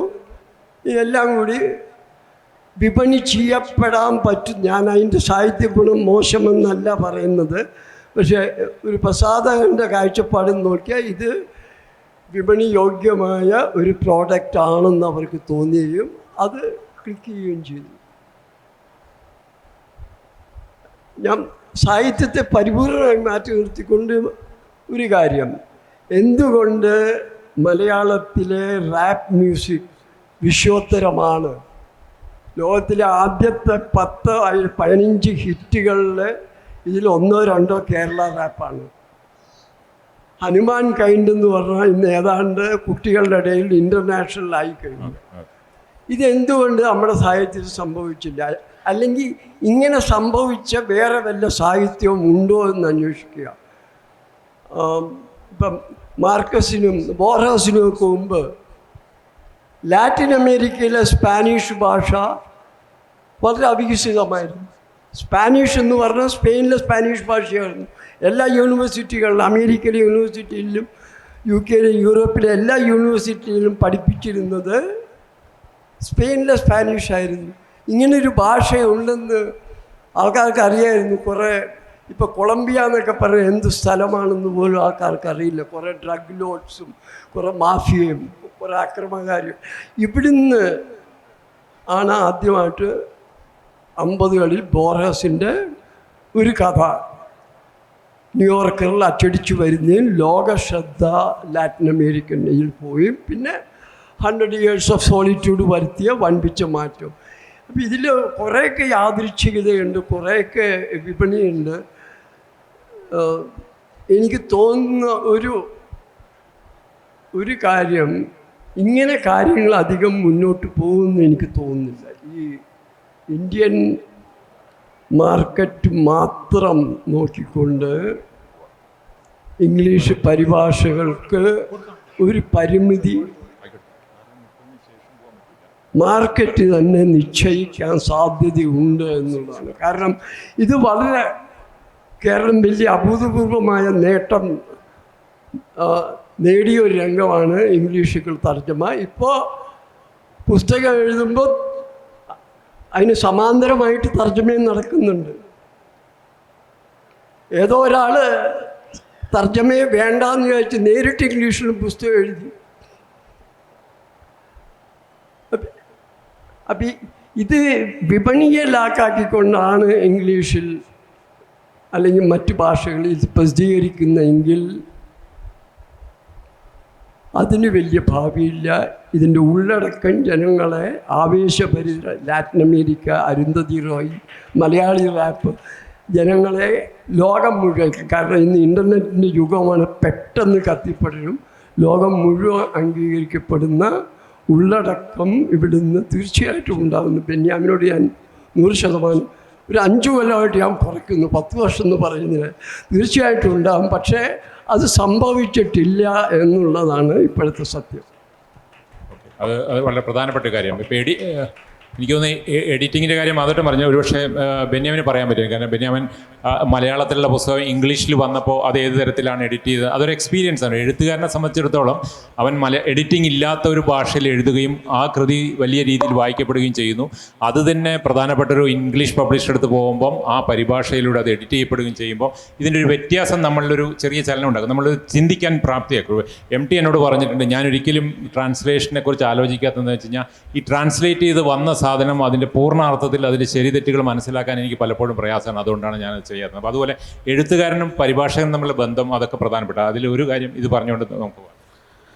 തീർച്ചയായിട്ടും പുതിയ കാലത്തിൻ്റെ ഏറ്റവും വലിയ സൗഭാഗ്യമെന്ന് പറയുന്നത് ഇവിടെ സൂചിപ്പിച്ചതുപോലെ ലോകഭാഷയെക്കുറിച്ച്, ലോക വായനക്കാരെക്കുറിച്ച് വളരെ ജ്ഞാനമുള്ള പരിഭാഷകർ നമുക്ക് കിട്ടിയിട്ടുണ്ട് എന്നുള്ളതാണ്. ഇപ്പോൾ എൻ്റെ പുസ്തകത്തിൻ്റെ പരിഭാഷകൾ നിർവഹിച്ചിട്ടുള്ള ഷഹനാസ് ഹബീബ് ന്യൂയോർക്കിലിരുന്ന് സാഹിത്യം എഴുതുകയും അവിടുത്തെ ഭാഷ മനസ്സിലാക്കുകയും ചെയ്തു. അവിടുത്തെ ഭാഷ എന്ന് പറഞ്ഞാൽ ഇംഗ്ലീഷിൽക്കാരോട് എങ്ങനെ ഇംഗ്ലീഷിൽ എഴുതണമെന്ന് വിചാരിച്ച് അത്തരത്തിൽ എഴുതിക്കൊണ്ടിരിക്കുന്ന ഒരാളാണ്. അതിനുണ്ടാവുന്ന ഒരു പരിഭാഷ മൂല്യം എന്ന് പറയുന്നത് വളരെ പ്രധാനപ്പെട്ടതാണ് എന്ന് ഞാൻ കരുതുന്നു. ജയശ്രീ മിശ്രയെ പോലെ ഒരാൾ, ജയശ്രീ കളത്തിനെ പോലെ ഒരാൾ UK യിലിരുന്നു കൊണ്ട് നമുക്ക് മലയാള ഭാഷയിൽ നിന്നൊരു പുസ്തകം പരിഭാഷപ്പെടുത്തുമ്പോൾ അതിന് കിട്ടുന്ന ഗ്രാവിറ്റി വളരെയേറെയാണ് എന്ന് ഞാൻ കരുതുന്നു. 2 എഡിറ്റർമാരുടെ സാന്നിധ്യമാണ്. നമ്മൾ ആ കാര്യത്തിൽ യാതൊരു തരത്തിലുള്ള അകംഭാവവും വെച്ചു പുലർത്തേണ്ടതില്ല എന്നാണ് ഞാൻ വിചാരിക്കുന്നത്. എഡിറ്റേഴ്സ് ചെയ്യുന്നത് നമ്മളെ വെട്ടിത്തിരുത്തുകയല്ല, നമ്മളോട് ചോദ്യങ്ങൾ ചോദിച്ചുകൊണ്ടേയിരിക്കുകയാണ്. അവർ നിരന്തരം കോറികൾ അയച്ചുകൊണ്ടേയിരിക്കും. 13-ാം പേജിൽ ഇങ്ങനെ ഒരു സെൻറ്റൻസ് കാണുന്നു, ഇതിൻ്റെ ആവശ്യമുണ്ടോ? അല്ലെങ്കിൽ 23-ാം പേജിൽ കാണുന്ന ഈ ഭാഗം കുറേ കൂടി ഡെവലപ്പ് ചെയ്യേണ്ടതല്ലേ? ചില ഭാഗങ്ങൾ ഒരു അന്തർദേശീയ വായനക്കാരന് ഒട്ടുമേ റിലേറ്റ് ചെയ്യാത്ത സാധനങ്ങളാണ്, അത് നമുക്ക് കട്ട് ചെയ്ത് കളഞ്ഞുകൂടെ? ഇങ്ങനെ ചില സാധ്യതകളാണ് അവർ നമ്മുടെ മുമ്പിൽ വെക്കുന്നത്. അവർ നമ്മളെക്കാൾ വലിയ വായനക്കാരാണ് എന്നുള്ളതുകൊണ്ടാണ്. പലപ്പോഴും നമ്മൾ എന്തുകൊണ്ടാണ് മലയാളത്തിലൊരു എഡിറ്റിങ്ങിന് കൊടുക്കാത്തതെന്ന് പറഞ്ഞാൽ നമ്മുടെ അത്രയും വായനയുള്ള ഒരാൾ നമ്മുടെ അപ്പുറത്തുണ്ട് എന്ന് തോന്നിയാൽ ചിലപ്പോൾ നമ്മൾ അവരെ കൊണ്ട് എഡിറ്റ് ചെയ്യിക്കും. ഇല്ലെങ്കിൽ എഡിറ്റ് ചെയ്യാത്തത് നമ്മൾക്ക് മുകളിൽ ബൗദ്ധികമായി നിൽക്കുന്ന ഒരാളാണെന്ന് തോന്നുന്ന ഒരു അവസ്ഥത്തിലാണ്.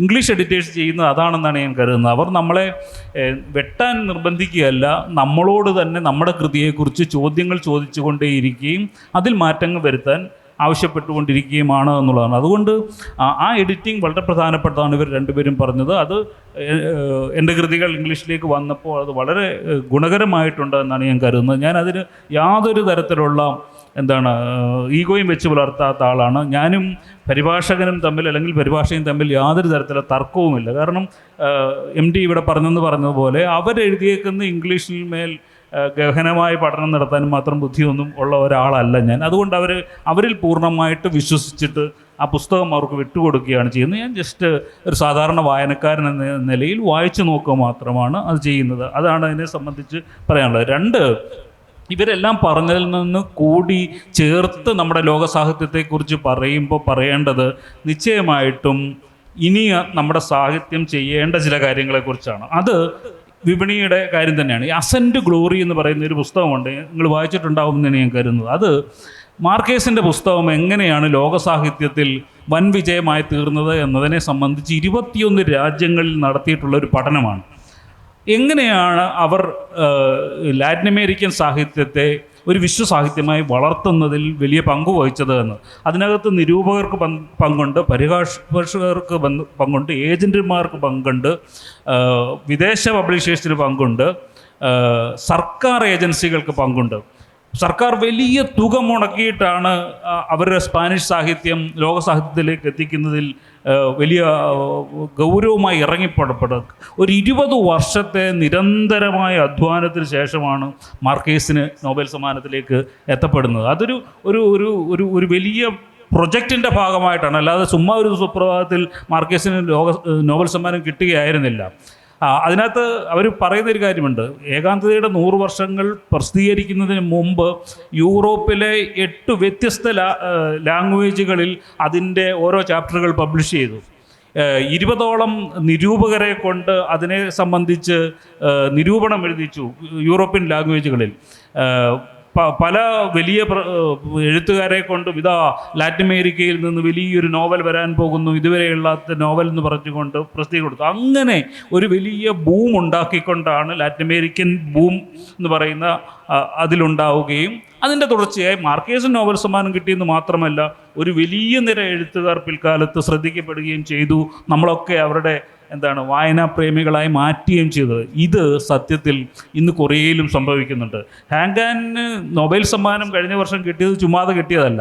കഴിഞ്ഞ 10-15 വർഷമായി അവർ നിരന്തരം നടത്തിയിട്ടുള്ള പ്രയത്നത്തിൻ്റെ ഭാഗമായി നടത്തുകയാണ്. നമ്മുടെ നാട്ടിലൊരു പുസ്തകം പ്രൊമോട്ട് ചെയ്തെന്ന് പറഞ്ഞാൽ അവനെ കൊലവിളിക്കാനാണ് ഇവിടെ എല്ലാവരും ഇരിക്കുന്നത്. ഫേസ്ബുക്കിൽ ഒരു പോസ്റ്റ് ഇട്ടാൽ ഇവൻ പ്രചരണത്തിൻ്റെ ആളാണടി എന്ന് പറഞ്ഞുകൊണ്ട് ആൾക്കാർ ഇവിടെ ഇറങ്ങും. പുസ്തകം ഒരു പ്രോഡക്റ്റാണ്, അത് വിൽപ്പന ചെയ്യാനുള്ളതാണ്, പ്രചരണം കൊടുക്കാനുള്ളതാണ് എന്ന് മലയാളിക്ക് ബോധ്യം വരുന്നു. അന്ന് മലയാള സാഹിത്യം ലോക സാഹിത്യത്തിലേക്ക് പോകുമെന്ന് തന്നെയാണ് ഞാൻ വിചാരിക്കുന്നത്.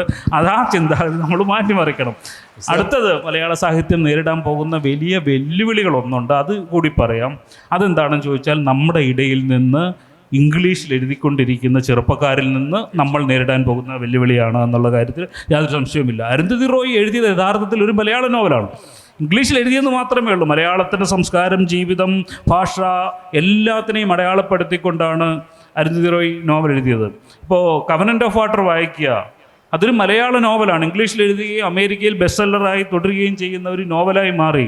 ദീപക് ഉണ്ണികൃഷ്ണൻ്റെ ടെമ്പററി പീപ്പിൾ വായിച്ചാൽ അവർക്ക് പിന്നെ ആടുജീവിതം വായിക്കേണ്ട കാര്യമില്ല. കാരണം ഗൾഫിൽ നിന്നൊരാൾ ഇംഗ്ലീഷിൽ ഒരു നോവൽ എഴുതിക്കൊണ്ട് വന്നിരിക്കുന്നു. ഇപ്പോൾ സഹറുവിൻ്റെ നോവൽ വന്നു, സഹറു കണ്ണനാരിയുടെ നോവൽ വന്നു. ഇപ്പോൾ കാർത്തികൊക്കെ എളുപ്പമാണ്, പരിഭാഷകരെ കണ്ടുപിടിക്കേണ്ട, എഴുത്തിയേണ്ട ഒന്നും വേണ്ട, ഡയറക്റ്റ് ഇംഗ്ലീഷിലേക്ക് മലയാളത്തിൻ്റെ സാധനം കിട്ടിക്കൊണ്ടിരിക്കുക. ഇവരോട് ഇനി നമ്മൾ മത്സരിക്കാൻ പോവുകയാണെന്നുള്ളതാണ് നമ്മൾ എഴുത്തുകാർക്കിടയിൽ ഞങ്ങൾ പങ്കുവെക്കാൻ ആഗ്രഹിക്കുന്ന എന്ന്. അവരോട് ഞങ്ങൾ മത്സരിച്ച് വേണം വരും കാലത്ത് എഴുതാൻ. ചെറുപ്പക്കാർ ധാരാളമായി ഇംഗ്ലീഷിലേക്ക് എഴുതിക്കൊണ്ടിരിക്കുന്നു. അതൊരു വിധത്തിൽ മലയാളത്തിന് ഗുണമാണ്. കാരണം മലയാളം എന്ന ഭാഷ ഉണ്ട് എന്ന് അച്ഛ എന്നും അമ്മ എന്നും ഇപ്പോൾ കവനൻ്റ് ഓഫ് വാട്ടറൊക്കെ വായിച്ചാൽ എന്തുമാത്രം മലയാളം. അമേരിക്കയിൽ ഇരുന്നുകൊണ്ടിരുന്ന് എബ്രഹാം മൊറിസിനെ പോലെ എഴുതുന്ന നോവലിൽ മുഴുവൻ മലയാളം വാക്കുകളാണ്, മലയാള സംസ്കാരമാണ്, ഇവിടുത്തെ ജീവിതമാണ് പറയുന്നത്. ടാനിയ ജെയിംസ് എന്ന് പറയുന്ന ഒരു എഴുത്തുകാരിയുടെ ഉണ്ട്. ടാനിയ ജെയിംസിൻ്റെ നോവലുകളിലും ഇതുപോലെ നിരന്തരം മലയാളത്തിൻ്റെ കടന്നുവരവുണ്ട്. ടാനിയെ ഞാൻ ഒരിക്കൽ ജയ്പൂരിൽ വെച്ച് കാണുമ്പോൾ ഞാൻ വിചാരിച്ചത് അവർ ഇംഗ്ലീഷ് എഴുത്തുകാരിയാണെന്ന്. അതുവരെ എനിക്കറിയില്ലായിരുന്നു. അപ്പോൾ എന്തോ പറഞ്ഞപ്പോൾ അവർ അയ്യോ എന്നോ എൻ്റെ അമ്മയെന്നോ എന്തോ ഒരു വാക്ക് പറഞ്ഞു. പിന്നെ പുറത്തിറങ്ങി ഞാൻ ചോദിച്ചപ്പോൾ പറഞ്ഞു എൻ്റെ മാതാപിതാക്കൾ അമേരിക്കയിലേക്ക് കുടിയേറിയവരാണ്, ഞാൻ മലയാളിയാണ് എന്ന് പറഞ്ഞു. അപ്പം അങ്ങനെ വിദേശത്തേക്ക് പോയിട്ടുള്ള ചെറുപ്പക്കാർ ഇവിടെ ഇരുന്നുകൊണ്ട് തന്നെ ഇംഗ്ലീഷിൽ എഴുതുന്നവരൊക്കെ നമ്മുടെ സാഹിത്യത്തെ ഇംഗ്ലീഷ് ഭാഷയിലൂടെ ലോകത്തിന് പരിചയപ്പെടുത്തിക്കൊണ്ടിരിക്കുന്ന ഒരു കാലം കൂടിയാണ്. അവരോടാണ് ഇനി ഒരു പക്ഷേ മലയാള സാഹിത്യം മത്സരിക്കാൻ പോകുന്നത് എന്ന ഒരു ആദി കൂടി ഞങ്ങൾക്കൊക്കെ ഉണ്ട്. ഞങ്ങൾക്ക് പ്രശ്നമില്ല, ഞങ്ങളിങ്ങനെയൊക്കെ പോയി. പുതിയ ചെറുപ്പക്കാർക്ക് പ്രശ്നമാണ്. പ്രശ്നം എഴുത്തുകാരുടേതല്ല, പ്രശ്നം വായനക്കാരുടേതാണ്. പ്രോഡക്റ്റ് ആണെന്ന് പറഞ്ഞ് വളരെ പ്രധാനപ്പെട്ട ഒരു കാര്യമാണ്. ബ്രാൻഡിങ് നടക്കുന്നുണ്ട് പബ്ലിഷിംഗ് ഇൻഡസ്ട്രിയിൽ. ലാറ്റിൻ അമേരിക്കൻ സാഹിത്യം വലിയ രീതിയിൽ ബ്രാൻഡ് ചെയ്യപ്പെട്ടിട്ടുണ്ട്. അതിൻ്റെ ഇമ്പോർട്ടൻസ് അവർ ഇപ്പോൾ ലോകത്തിൻ്റെ വലിയ മേളകളിൽ, ഇപ്പം ഫ്രാങ്ക്ഫർട്ടിലൊക്കെ പോയാൽ നമുക്ക് മനസ്സിലാവും. കൊളംബിയയുടെ പവലിയൻ കണ്ടാൽ നമ്മൾ ഞെട്ടിപ്പോകും. പക്ഷേ ഇന്ത്യൻ പവലിയൻ എന്ന് പറയുന്നത് എപ്പോഴും ശുഷ്കിച്ച്, മലയാളത്തിന് അങ്ങനെ ഒരു സാന്നിധ്യം പോലും ഇല്ല എന്നുള്ളത് അതൊരു വളരെ പ്രധാനപ്പെട്ട പ്രോഡക്റ്റ് ആണെന്ന് പറയുമ്പോഴും നല്ല പ്രോഡക്റ്റ് എന്ന് പറയാനുള്ള അവകാശം എല്ലാവർക്കും ഉണ്ട്. വായനക്കാരൻ എന്തായാലും തീരുമാനിക്കണം നല്ലതാണോ എന്നുള്ളത്. ഇപ്പോൾ ബെന്യാമിൻ പറഞ്ഞിടത്ത് തന്നെ ഞാൻ പറയാം, മലയാളത്തിൽ അൺഎഡിറ്റഡായ ബെന്യാമിനെ വായിക്കുന്ന അതേ സമൂഹം ഈ ലോക സാഹിത്യത്തെ വായിച്ച ഇംഗ്ലീഷ് സമൂഹവും തമ്മിൽ താരതമ്യപ്പെടുത്തിയാണ് ബെന്യാമിൻ പറഞ്ഞത്. അപ്പോൾ അതുകൊണ്ട് മലയാള സാഹിത്യം അതിന് മോശമാവില്ല. പക്ഷെ അവിടെ ഒരു ചെറിയ മലയാളിയുടെ ഒരു കനിവുണ്ട്, നമ്മുടെ നാട്ടുകാരനല്ലേ, അതുകൊണ്ട് മലയാള സാഹിത്യം നമ്മൾ അത്ര ക്രിട്ടിക്കലായി കാണൂല എന്നുള്ളത് കൊണ്ടായിരിക്കാം ഇംഗ്ലീഷ് സാഹിത്യം ഇല്ലെങ്കിൽ അത് സുധീറിനോട് ഞാൻ യോജിക്കത്തില്ല. ഒരു വായനക്കാരനോ അയ്യോ ബെന്യാമിൻ പാവമാണ് 2 പേജ് കൂടുതൽ വായിച്ചേക്കാമെന്ന് വിചാരിച്ചിട്ട് വായിക്കത്തൊന്നുമില്ല. അവർക്ക് അവരുടെ സമയം അവർ നന്നായെങ്കിൽ മാത്രമേ ഇല്ല. അങ്ങനെയാണെങ്കിൽ അവരെല്ലാം ഈ എഡിറ്റിങ്ങിനെ കുറിച്ച് പറയണമായിരുന്നു. ആരും പറയാറില്ല. അപ്പോൾ മലയാള ഭാഷയോടും സ്നേഹിച്ച് ഇപ്പം നമ്മുടെ തൊട്ടടുത്ത കടയിൽ നിന്ന് സാധനം വാങ്ങുമ്പോൾ മെച്ചപ്പെട്ടതല്ലെങ്കിലും നമ്മുടെ ആളല്ലേ എന്ന രീതിയിലുള്ളൊരു കരുതൽ മലയാള സാഹിത്യത്തിനോട് യൂണിവേഴ്സൽ സാഹിത്യം വായിച്ച് ആസ്വദിക്കുന്ന മലയാളിക്കുണ്ട് എന്നാണ് ഞാൻ പറഞ്ഞു വന്നത്.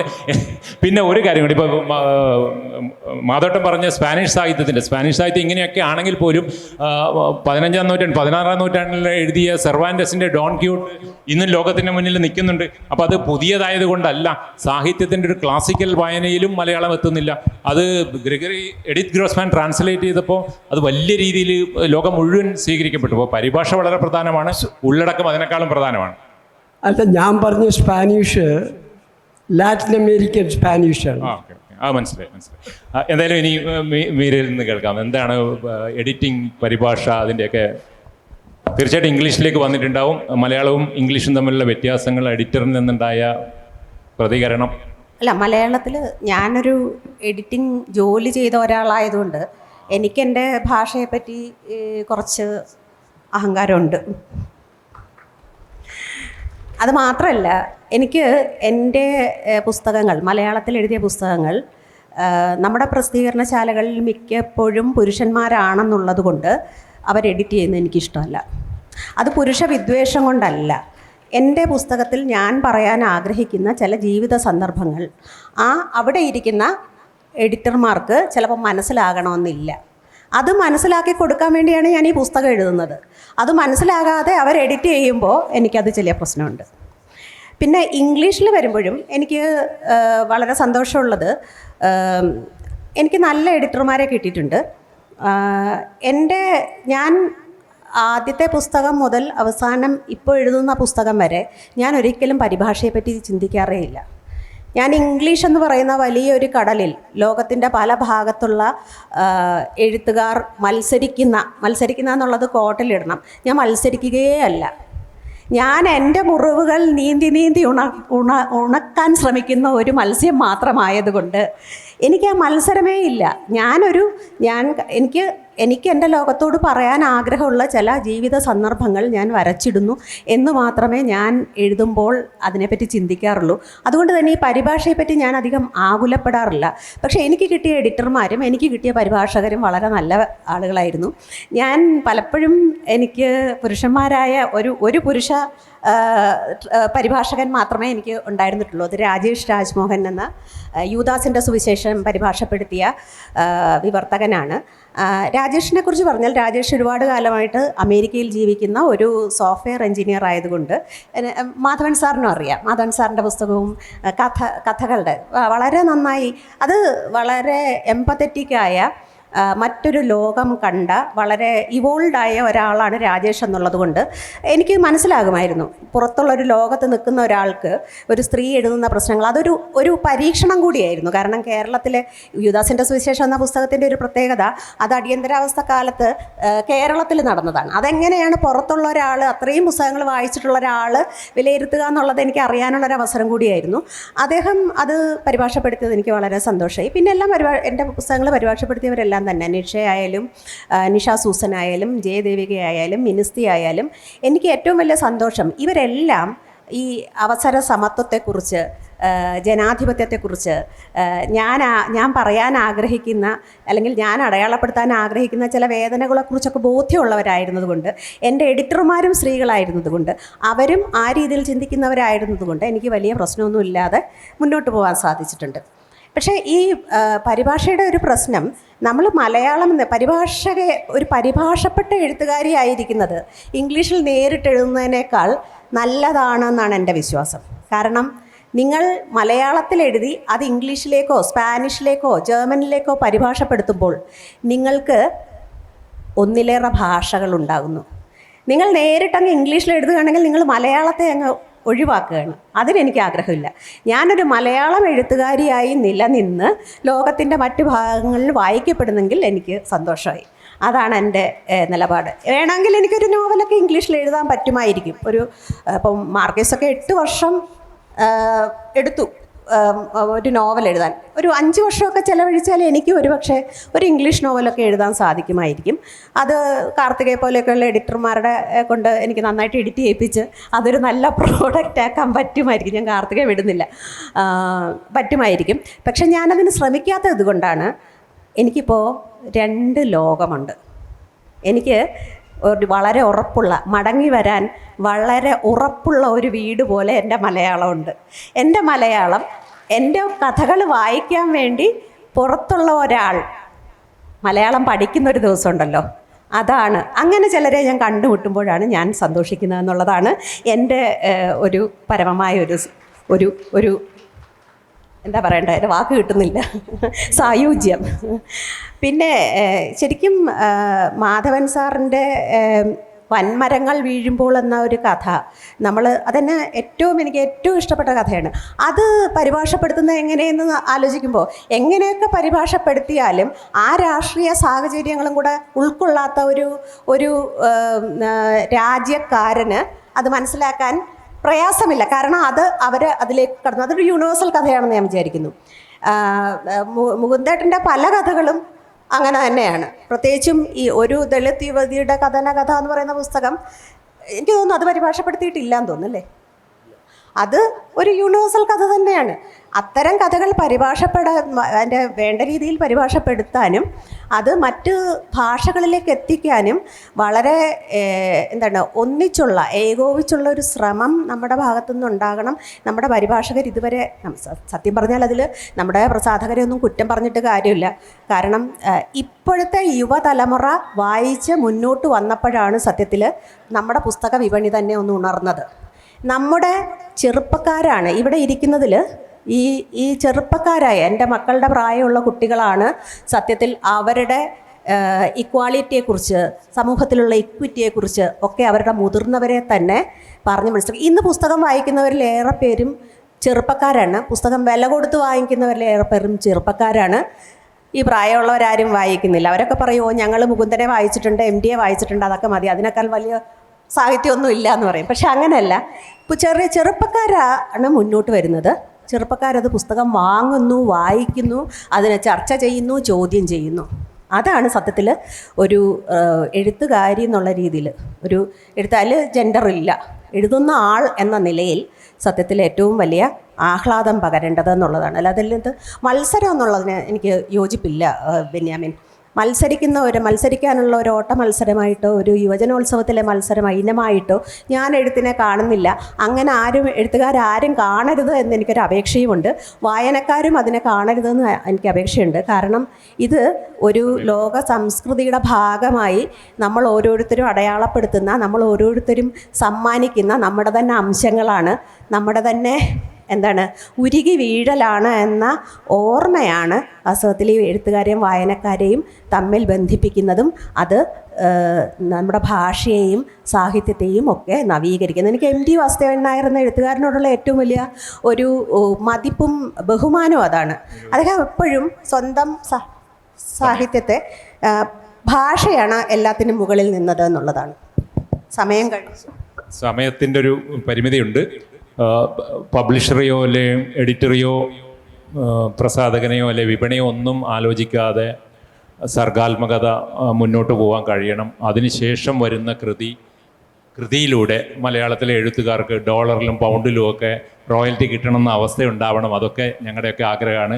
അവരൊക്കെ തന്നെ വിദേശ ഫെസ്റ്റിവലുകളിൽ അവരുടെ കൃതികളുമായിട്ട് അവരുടെ വായനക്കാർ, മലയാളി അല്ലാത്ത അവരുടെ വായനക്കാർക്ക് സംവദിക്കാനുള്ള അവസരം ഉണ്ടാവണം. ഇതൊക്കെ തന്നെയാണ് ഓരോ മലയാളിയുടെയും, ലോക സാഹിത്യത്തെ വായിക്കുന്ന എന്നെ പോലുള്ള മലയാളികളുടെയും ആഗ്രഹം. അത് സംഭവിക്കും. അതിനുള്ള കരുത്ത് ഇവർക്കൊക്കെ ഉണ്ടാവട്ടെ എന്ന് ആഗ്രഹിച്ചുകൊണ്ട് ഞാൻ ഈ സെഷൻ നിങ്ങൾക്ക് വേണ്ടി ഓപ്പൺ ചെയ്ത് തരികയാണ്. അതിനിടയിൽ മുകുന്ദേട്ടൻ എന്തോ ഒരു കാര്യം പറയാനുണ്ട്, അത് പറഞ്ഞിട്ട് വരാം. 1 മിനിറ്റ്. അല്ല, അത് ഒരു ചെറിയ കാര്യമാണ്. പിന്നെ പലരും എന്നോട് പറഞ്ഞിട്ടുണ്ട്, ഇപ്പം നമ്മുടെ മലയാളത്തിലെ ഒരു നോവല് ഇംഗ്ലീഷിൽ വിവർത്തനം ചെയ്യണമെങ്കിൽ ഏറ്റവും നല്ലത് മലയാളം അറിയുന്ന ഒരു ബ്രിട്ടീഷുകാരനെ കൊണ്ടോ അല്ലെങ്കിൽ ഒരു അമേരിക്കക്കാരനെ കൊണ്ടോ ചെയ്യിക്കുന്നതായിരിക്കും നല്ലതെന്ന്. അപ്പോൾ അത് ഒതൻറ്റിക് ആയിരിക്കും. പക്ഷേ ഒരിക്കലും അതിന് പോകരുത്. കാരണം ഒരു ഉദാഹരണം ഞാൻ പറയാം. ഈ മിഷിഗൻ യൂണിവേഴ്സിറ്റി പ്രസ് എൻ്റെ ഒരു കഥ ആന്തോളജി പ്രസിദ്ധീകരിച്ചിട്ടുണ്ട്. അമേരിക്കയിൽ. അപ്പോൾ അത് എനിക്ക് വായിച്ചപ്പോൾ ഒരു കഥ കഥയിലൊരു വാചകം വായിച്ചപ്പോൾ ഞാൻ ഞെട്ടിപ്പോയി. അതിൽ എഴുതിയിരിക്കുന്നതെന്ന് ഈ കഥ വിവർത്തനം ചെയ്തിട്ട് അമേരിക്കനാണ്, മലയാളം അറിയുന്ന ഒരു അമേരിക്കൻ പ്രൊഫസറാണ്. ആ വാചകം ഇങ്ങനെയാണ്: അയാൾ കള്ളന്മാരുടെ ട്രെയിനിൽ കയറിയിരുന്നു. അയാൾ കള്ളന്മാരുടെ ട്രെയിനിൽ കയറിയിരുന്നു. വാസ്തവത്തിൽ മലയാളത്തിൽ എന്താ ഉള്ളത്? അയാൾ കള്ളവണ്ടി കയറി എന്നുള്ളതാണ്. ഇത് പരിഭാഷയിൽ അതുകൊണ്ട് മാത്രമല്ല, ഇപ്പോൾ ആഷറിനെ പോലെ മലയാളവും ഇംഗ്ലീഷും അറിയുന്ന, ഇല്ലെങ്കിൽ ലോകത്തിൻ്റെ മുന്നിലുള്ള വലിയ ആളാണ്. പക്ഷേ അദ്ദേഹം വിചാരിച്ചിട്ട് ബഷീറിനെ ലോകത്തിൻ്റെ മുന്നിൽ എത്തിക്കാൻ പരാജയപ്പെട്ടു എന്നുള്ളതാണ് സത്യം. ഇനി നിങ്ങൾക്ക് സംസാരിക്കാം. ചെറിയ ചോദ്യങ്ങളായിരിക്കണം. 4 പേരുണ്ട്, 10 മിനിറ്റ് നമ്മുടെ കയ്യിലുള്ളൂ. അവിടെയും ജെൻഡർ നോക്കണം. മീര ഇവിടെ ഇരിപ്പുണ്ട് എന്ന് ഓർമ്മ വേണം. ഞാൻ മാത്രമല്ല, എനിക്കിവിടെ ധാരാളം സ്ത്രീകളുണ്ട്. ഒരു സ്ത്രീ ഒറ്റയ്ക്കൊരു സ്ത്രീ അല്ല. എത്ര സ്ത്രീകൾ ചോദിക്കും നമുക്ക് നോക്കാലോ. അവിടെ കൊച്ചു സർ, ഒരു മലയാള വായനക്കാരൻ എന്നുള്ള നിലയിൽ എൻ്റെ മനസ്സിൽ ഉയരുന്നൊരു ചോദ്യം, നമ്മളിപ്പോൾ മലയാള സാഹിത്യം എന്നിങ്ങനെ വളരെയധികം പറയുകയും മലയാള സാഹിത്യമാണെന്നുള്ളതിൽ നമ്മൾ ഒത്തിരി വായിക്കുകയും ചെയ്യുന്നുണ്ട്. പക്ഷേ ഈ മലയാള സാഹിത്യം എന്നുള്ളത് കൊണ്ട് വാസ്തവത്തിൽ കേരളത്തിൽ എവിടെയോ ഇന്ത്യയിലായാലും ദലിതർ ഒരു സാഹിത്യ രചന നടത്തിയാൽ ദലിത് സാഹിത്യം എന്നാണ് പറയാം. മാപ്പിളമാരുടെ സാഹിത്യത്തെ മാപ്പിള സാഹിത്യം എന്ന് പറയുന്നു. ക്രൈസ്തവ സാഹിത്യമുണ്ട്, അങ്ങനെ പലതുമുണ്ട്. പക്ഷേ ഈ നായന്മാരും നമ്പൂതിരിമാരും എഴുതിയാൽ അത് മുഖ്യധാര സാഹിത്യമാണ്. എന്താണ് ഇതിൻ്റെ ലോജിക്ക് എന്ന് എനിക്ക് മനസ്സിലാകുന്നില്ല. അതിന് ജാതിയൊന്നുമില്ല, നായർ സാഹിത്യമൊന്നുമില്ല, നമ്പൂതിരി സാഹിത്യമൊന്നുമില്ല. അപ്പോൾ അതേപോലെ കേരള സാഹിത്യ അക്കാദമിയിൽ ഒരിക്കൽ ഞാൻ പോയപ്പോൾ അവിടെ കണ്ടത് ചുമരിൻ്റെ മുകളിൽ നിറയെ സാഹിത്യകാരന്മാരുടെ പേരാണ്. കംപ്ലീറ്റ് സാഹിത്യ നായന്മാരുടെയും സാഹിത്യ നമ്പൂരിമാരുടെയും പേരാണ്. അതിൽ 2, 3, 4 പേര് മാത്രമേ ബഷീറോ അല്ലെങ്കിൽ അങ്ങനെയുള്ള ആളുകളെത്തുള്ളൂ. അപ്പോൾ മലയാള സാഹിത്യം എന്ന് പറഞ്ഞാൽ ഈ നായർ നസ്രാണി സാഹിത്യമാണ് മലയാള സാഹിത്യം എന്ന് പറയുന്നത് കേരളത്തിലെ ബഹുഭൂരിപക്ഷം ജനങ്ങളോടും അവരുടെ സംസ്കാരത്തോടുമുള്ള ഒരു അധിക്ഷേപമായിട്ട് എനിക്ക് പലപ്പോഴും തോന്നാറുണ്ട്. ഇതേക്കുറിച്ച് നിങ്ങളുടെ അഭിപ്രായം അറിയാൻ താല്പര്യമുണ്ട്. ആരെങ്കിലും ആ ചോദ്യം ഏറ്റെടുക്കുന്നുണ്ടോ? ഞാൻ സാറിൻ്റെ മാന്യ വായനക്കാരൻ സർ, താങ്കളുടെ വികാരം ഞാൻ ശരിക്കും മനസ്സിലാക്കുന്നു. കാരണം എഴുതി തുടങ്ങിയ കാലം മുതൽ ഇത് ഞാനും മറ്റൊരു രീതിയിൽ അനുഭവിക്കുന്നതാണ്. ജാതിപരമായിട്ട് മാത്രമല്ല, നമ്മളെപ്പോഴും എഴുത്തുകാരൻ എന്ന് മാത്രമേ പറയൂ. അവിടെ എഴുതിക്കുന്നില്ല. സാറ് തന്നെ സംസാരത്തിൽ മുഴുവൻ പറഞ്ഞത് സാഹിത്യകാരൻ എന്നാണ്. അവിടെയുള്ള സ്ത്രീകളെ ആരും കണ്ടില്ല. അങ്ങനെ ശരിക്കും പറഞ്ഞാൽ അധസ്ഥിത വിഭാഗങ്ങളുടെ അവസ്ഥ എന്താണെന്ന് മനസ്സിലാക്കാൻ ഒരു സ്ത്രീക്ക് കഴിയുമെന്നുള്ളത് കൊണ്ട് ഇത് വളരെ വാലിഡ് ആയിട്ടുള്ളൊരു അഭിപ്രായമാണെന്ന് ഞാൻ മനസ്സിലാക്കുന്നു. അടുത്ത ചോദ്യം. ഈ സാഹിത്യത്തിൽ രണ്ടായിട്ട് ഞാൻ കാണുന്നത്, ഒന്ന് നല്ല സാഹിത്യം, നല്ലതല്ലാത്ത സാഹിത്യം. മറ്റതൊക്കെ അക്കാഡമിക് തലത്തിൽ പ്രസൻറ്റ് ചെയ്യാനും ഒലിഗാർക്കിയും കാണിക്കാനും വേണ്ടിയുള്ളതാണ്. വായനക്കാരനെ സംബന്ധിച്ചിടത്തോളം 2 ഉള്ളൂ സാഹിത്യം എന്നാണ് ഞാൻ കരുതുന്നത്. അടുത്ത ചോദ്യത്തിലേക്ക് പോവാം. നമസ്കാരം, എൻ്റെ പേര് അവന്തിക. ഞാൻ ഇവിടെ +1 വിദ്യാർത്ഥിനിയാണ്. അപ്പം ഈ ക്വസ്റ്റ്യൻ എന്ന് പറയുന്നത് ഈ സെഷനുമായിട്ട് ബന്ധമുള്ളതല്ല. എൻ്റെ ക്വസ്റ്റ്യൻ മീര മാമിനോടാണ്. ഞാൻ ഘാതകൻ എന്നുള്ള പുസ്തകം വായിച്ചപ്പോൾ തൊട്ട് എൻ്റെ മനസ്സിൽ കയറിയ ഒരു ക്വസ്റ്റ്യനാണ്. അതിൽ മാം പറഞ്ഞ ഒരു സ്റ്റേറ്റ്മെൻ്റ് ആണ്: കഥയായാൽ അങ്ങനെ വേണം, തുടങ്ങുമ്പോൾ പൊള്ളിക്കണം, പിന്നീട് അങ്ങോട്ട് ഉമിത്തിയിൽ നീട്ടണം, തീരുമ്പോൾ നെറുകും തലയിൽ ഒരു അടി വീഴ്ത്തണം. വേറെ പുസ്തകങ്ങൾ വായിച്ച് എനിക്ക് ഈ ഒരു കാഴ്ചപ്പാട് വേറെ എവിടുന്നും, ഒരു പക്ഷേ ഞാൻ അധികം വായിക്കാത്തത് കൊണ്ടായിരിക്കാം. എന്താണ് മാം അവിടെ ഉദ്ദേശിച്ചത് എന്നൊന്ന് വിശദീകരിക്കാമോ? എന്തുകൊണ്ടാണ് ഈ ചോദ്യം ചോദിച്ചത്? ആ പുസ്തകം അവന്തികയ്ക്ക് എങ്ങനെയാണ് ആ കഥ അനുഭവപ്പെട്ടത്? ആ കഥ എനിക്കറിയില്ല. ഒരു പക്ഷെ എനിക്ക് നെറുകുന്തലയിൽ അടി വീണത് പോലെ തോന്നിയില്ല? തോന്നി, തീർച്ചയായും. അതാണ് എൻ്റെ ഒരുപാട് കാഴ്ചപ്പാടുകൾ മാറി. അതായിരുന്നു എൻ്റെ ആഗ്രഹം. സത്യത്തിൽ ഇപ്പോൾ ഈ കാലത്ത് മുഴുവൻ വയലൻസിൻ്റെ കാലമാണല്ലോ. ഇപ്പം നമ്മളാരും വലിയ നെഗോഷിയേഷൻ, വലിയ സൗമ്യമായിട്ട് സംസാരിക്കാനൊന്നും ചെന്ന് കഴിഞ്ഞാൽ ആരും ശ്രദ്ധിക്കില്ല, മനസ്സിലായോ? അപ്പോൾ ഈ നെറുകുന്തലയിൽ അടി വീഴുക എന്നുള്ളൊരു പ്രയോഗം നമ്മൾ കിട്ടുന്നു. മുട്ട് തല്ലി ഒടിക്കുക, പല്ലടിച്ച് കൊഴിക്കുക, ഇങ്ങനെയൊക്കെയുള്ള പ്രയോഗങ്ങൾ കേട്ടാലാണ് മലയാളി ഒന്ന് ഉണരുക. കഥയും അങ്ങനെ തന്നെ വേണം. പക്ഷെ അത് ആത്മാവിൻ്റെ നെറുകുന്തലയിലാണ് അടിക്കേണ്ടതെന്ന് ഞാൻ വിചാരിക്കുന്നു. അത് ആളിനെ നവീകരിക്കണമെന്ന്. നന്ദി മോളെ. അടുത്ത ചോദ്യം ഇവിടെ. നമസ്കാരം. ഒരു മിനിറ്റ് ഇവിടെ പറഞ്ഞിട്ട് അടുത്ത് വരാം. മോൾ അവിടെ നിൽക്കൂ. ഒരു കമൻറ്റ് മാത്രം. അതെ, എനിക്ക് തോന്നുന്നത് ഇപ്പം ഇവിടെ ഒരുപാട് പരാമർശിക്കപ്പെട്ട പോലെ പരിഭാഷയുടെ പ്രശ്നം, പരിഭാഷ വിവർത്തനത്തിൻ്റെ. അപ്പോൾ നമുക്ക് ഇംഗ്ലീഷ് കോളനി ആയിരുന്നു, അതുകൊണ്ട് ഇംഗ്ലീഷ് പഠിച്ചു. അതുകൊണ്ട് മാർക്കറ്റബിലിറ്റിയിൽ നമുക്കൊരു അഡ്വാൻറ്റേജ് ഉണ്ടാവേണ്ടതാണ്. പക്ഷേ എന്നാൽ ഭാഷയുടെ രീതി അനുസരിച്ച് എൻ്റെ നോട്ടത്തിൽ കോണ്ടിനെൻ്റൽ ലാംഗ്വേജാണ് പരിഭാഷപ്പെടുത്തുമ്പോൾ മലയാളത്തോട് അടുത്ത് നിൽക്കുക. Spanish or even German. അങ്ങനെ വരുമ്പോൾ പരിഭാഷപ്പെടുത്തി കഴിയുമ്പോൾ പരിഭാഷകന് തോന്നണം ഇത് മലയാളത്തോട് ഏറ്റവും അടുത്ത് നിൽക്കുന്നു. അങ്ങനെ ആവണമെന്നില്ല, പരിഭാഷപ്പെടുത്തുന്ന മറ്റൊരു കൃതിയാവാം. പിന്നെ രണ്ടാമത്തെ ഒരു പോയിന്റ് ബെന്യാമിൻ പ്രത്യേകം പറഞ്ഞ പോലെ, ഇത് ഭാഷ ഒരു ഫോമാണ്, പരിഭാഷപ്പെടുത്തുന്നത് ജീവിതമാണല്ലോ. ജീവിതം, നമ്മുടെ വികാരങ്ങൾ, പ്രണയം, ബന്ധങ്ങൾ, ചരിത്രം. അപ്പം ഇത് ലോകോത്തരമല്ല എന്ന് ആർക്കാ പറയാൻ കഴിയുക? ഇപ്പം നമ്മൾ ഒരു വെസ്റ്റിൻ്റേത് ലോകോത്തരമെന്ന് അങ്ങ് ധരിച്ച് വശായത് അവർ കൂടുതൽ വിസിബിൾ ആയതുകൊണ്ട്. തിരിച്ച് നമ്മുടെ ജീവിതം അറിഞ്ഞിരുന്നെങ്കിൽ അവർക്ക് അങ്ങനെ തോന്നണമെന്നേ ഉള്ളൂ. അപ്പോൾ ഇതൊരു പരിചയക്കുറവിൻ്റെ ഒരു പ്രശ്നമെന്നേ ഉള്ളൂ. ഒരുപക്ഷെ മലയാളി ഇപ്പോൾ വിദേശത്ത് പോയി ഒരുപാട് ജീവിക്കുന്നുണ്ടല്ലോ, അവർക്ക് ഏകദേശം നല്ലൊരു ധാരണ ഉണ്ടാവും നമ്മുടെ ജീവിതവും ഏത് കാര്യങ്ങളും ലോകോത്തരമാണ് അല്ല, അവരുടേതാണ് അല്ല എന്നുള്ളത്. ഓക്കെ, മോളെ ചോദ്യം ചോദിച്ചോ. വേഗം വേഗം.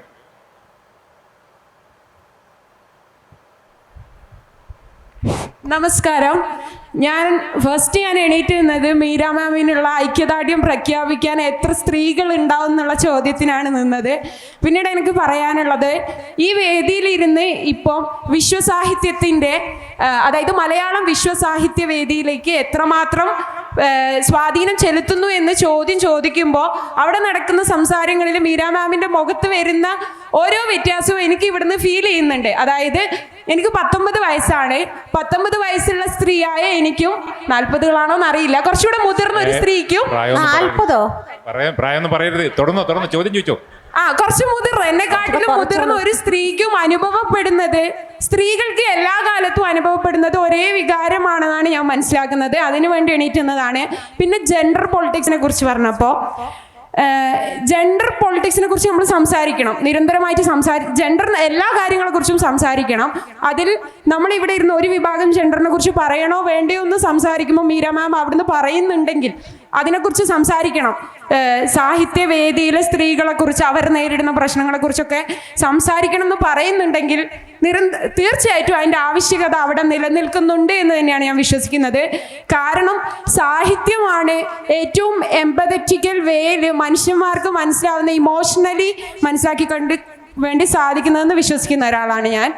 പിന്നെ പറയാനുള്ളത്, മലയാളികൾക്ക് മലയാളിയായ ഒരു എഴുത്തുകാരനോട് പ്രത്യേക ഇഷ്ടം അങ്ങനെയല്ല. ഏറ്റവും നല്ല എഴുത്തുകാരൻ മാത്രമേ മലയാളികൾ വായിക്കൂ.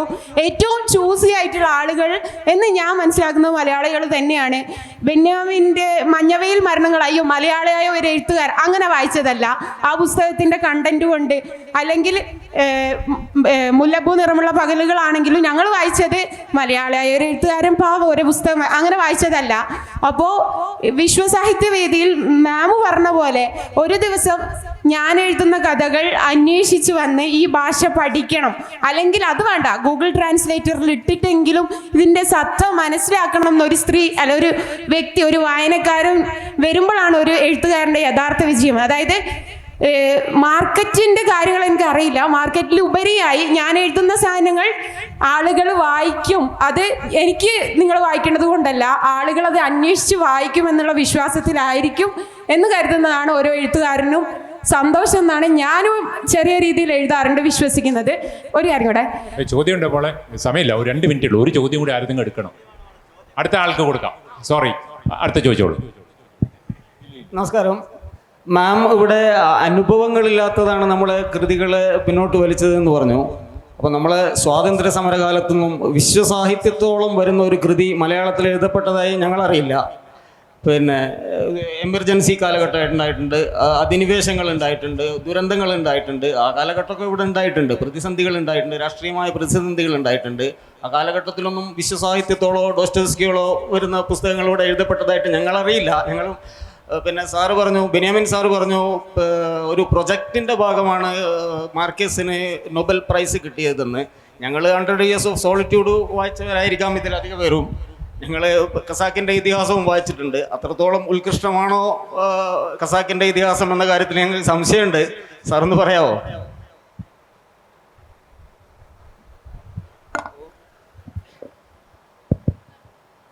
സ്വാതന്ത്ര്യ സമരകാലത്തും അതിനു മുമ്പ് കാലത്തും എന്തുകൊണ്ട് നമ്മളിൽ നിന്ന് സാഹിത്യം ഉണ്ടായില്ല എന്ന് ചോദിച്ചാൽ നമ്മളിൽ എത്ര പേർക്ക് അന്ന് അക്ഷരം അറിയായിരുന്നു എന്ന വലിയ ചോദ്യം നമ്മൾ ചോദിക്കേണ്ടി വരും.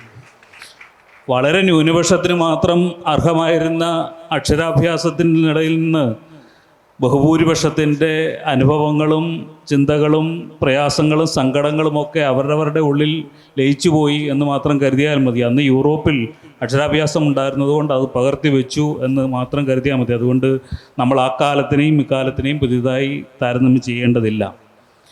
ഖസാക്കിൻ്റെ ഇതിഹാസം മാർക്കേസിൻ്റെ പുസ്തകത്തോളം വലുതാണോ എന്ന് ചോദിച്ചാൽ ആണ് എന്നാണ് എനിക്ക് അഭിപ്രായം.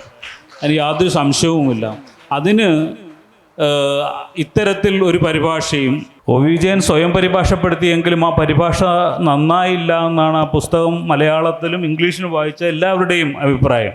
അതിന് മനോഹരമായൊരു പരിഭാഷയുണ്ടാവും, കൃത്യമായി പ്രസാധകർ അത് ഏറ്റെടുക്കുകയും ലോകത്തിലെത്തിക്കുകയും ചെയ്തിരുന്നു എങ്കിൽ നിശ്ചയമായിട്ടും മാർക്കേസിൻ്റെ പുസ്തകം വായിച്ചതുപോലെ തന്നെ ഖസാക്കിൻ്റെ ഇതിഹാസവും വായിക്കപ്പെടുമായിരുന്നു എന്ന് വിശ്വസിക്കുന്ന ഒരു മലയാള വായനക്കാരനാണ് ഞാൻ. വിശ്വസാഹിത്യത്തിലെ ഏതാണ്ട് മികച്ച പുസ്തകങ്ങളൊക്കെ കുറേയെങ്കിലും വായിച്ചിട്ടുള്ള ഒരാളെന്ന നിലയിൽ വീണ്ടും ഉറച്ചു പറയാൻ തന്നെ ആഗ്രഹിക്കുന്നു. മലയാള സാഹിത്യം വിശ്വസാഹിത്യത്തിൻ്റെ ഒപ്പം നിൽക്കുന്ന സാഹിത്യ ശാഖ തന്നെയാണ്. സമയത്തിൻ്റെ ഒരു പരിമിതിയുണ്ട്. ബെന്യാമിൻ പറഞ്ഞതുപോലെ വിശ്വസാഹിത്യത്തിനോടൊപ്പം എത്തുന്ന മലയാള സാഹിത്യം ഉണ്ടാവട്ടെ. എന്തായാലും ഖസാക്കിൻ്റെ ഇതിഹാസം 100 Years Solitudeൻ്റെ അടുത്തൊന്നും വരില്ല എന്ന് വിശ്വസിക്കുന്ന ഒരു വായനക്കാരൻ കൂടെ. ഈ നോട്ടിൽ നമ്മളത് അവസാനിപ്പിക്കാമെന്നിരുന്നു. എല്ലാവർക്കും നന്ദി. ഇവരോടൊപ്പം ഇതിൽ പങ്കെടുത്ത നിങ്ങൾക്ക് എല്ലാവർക്കും നന്ദി.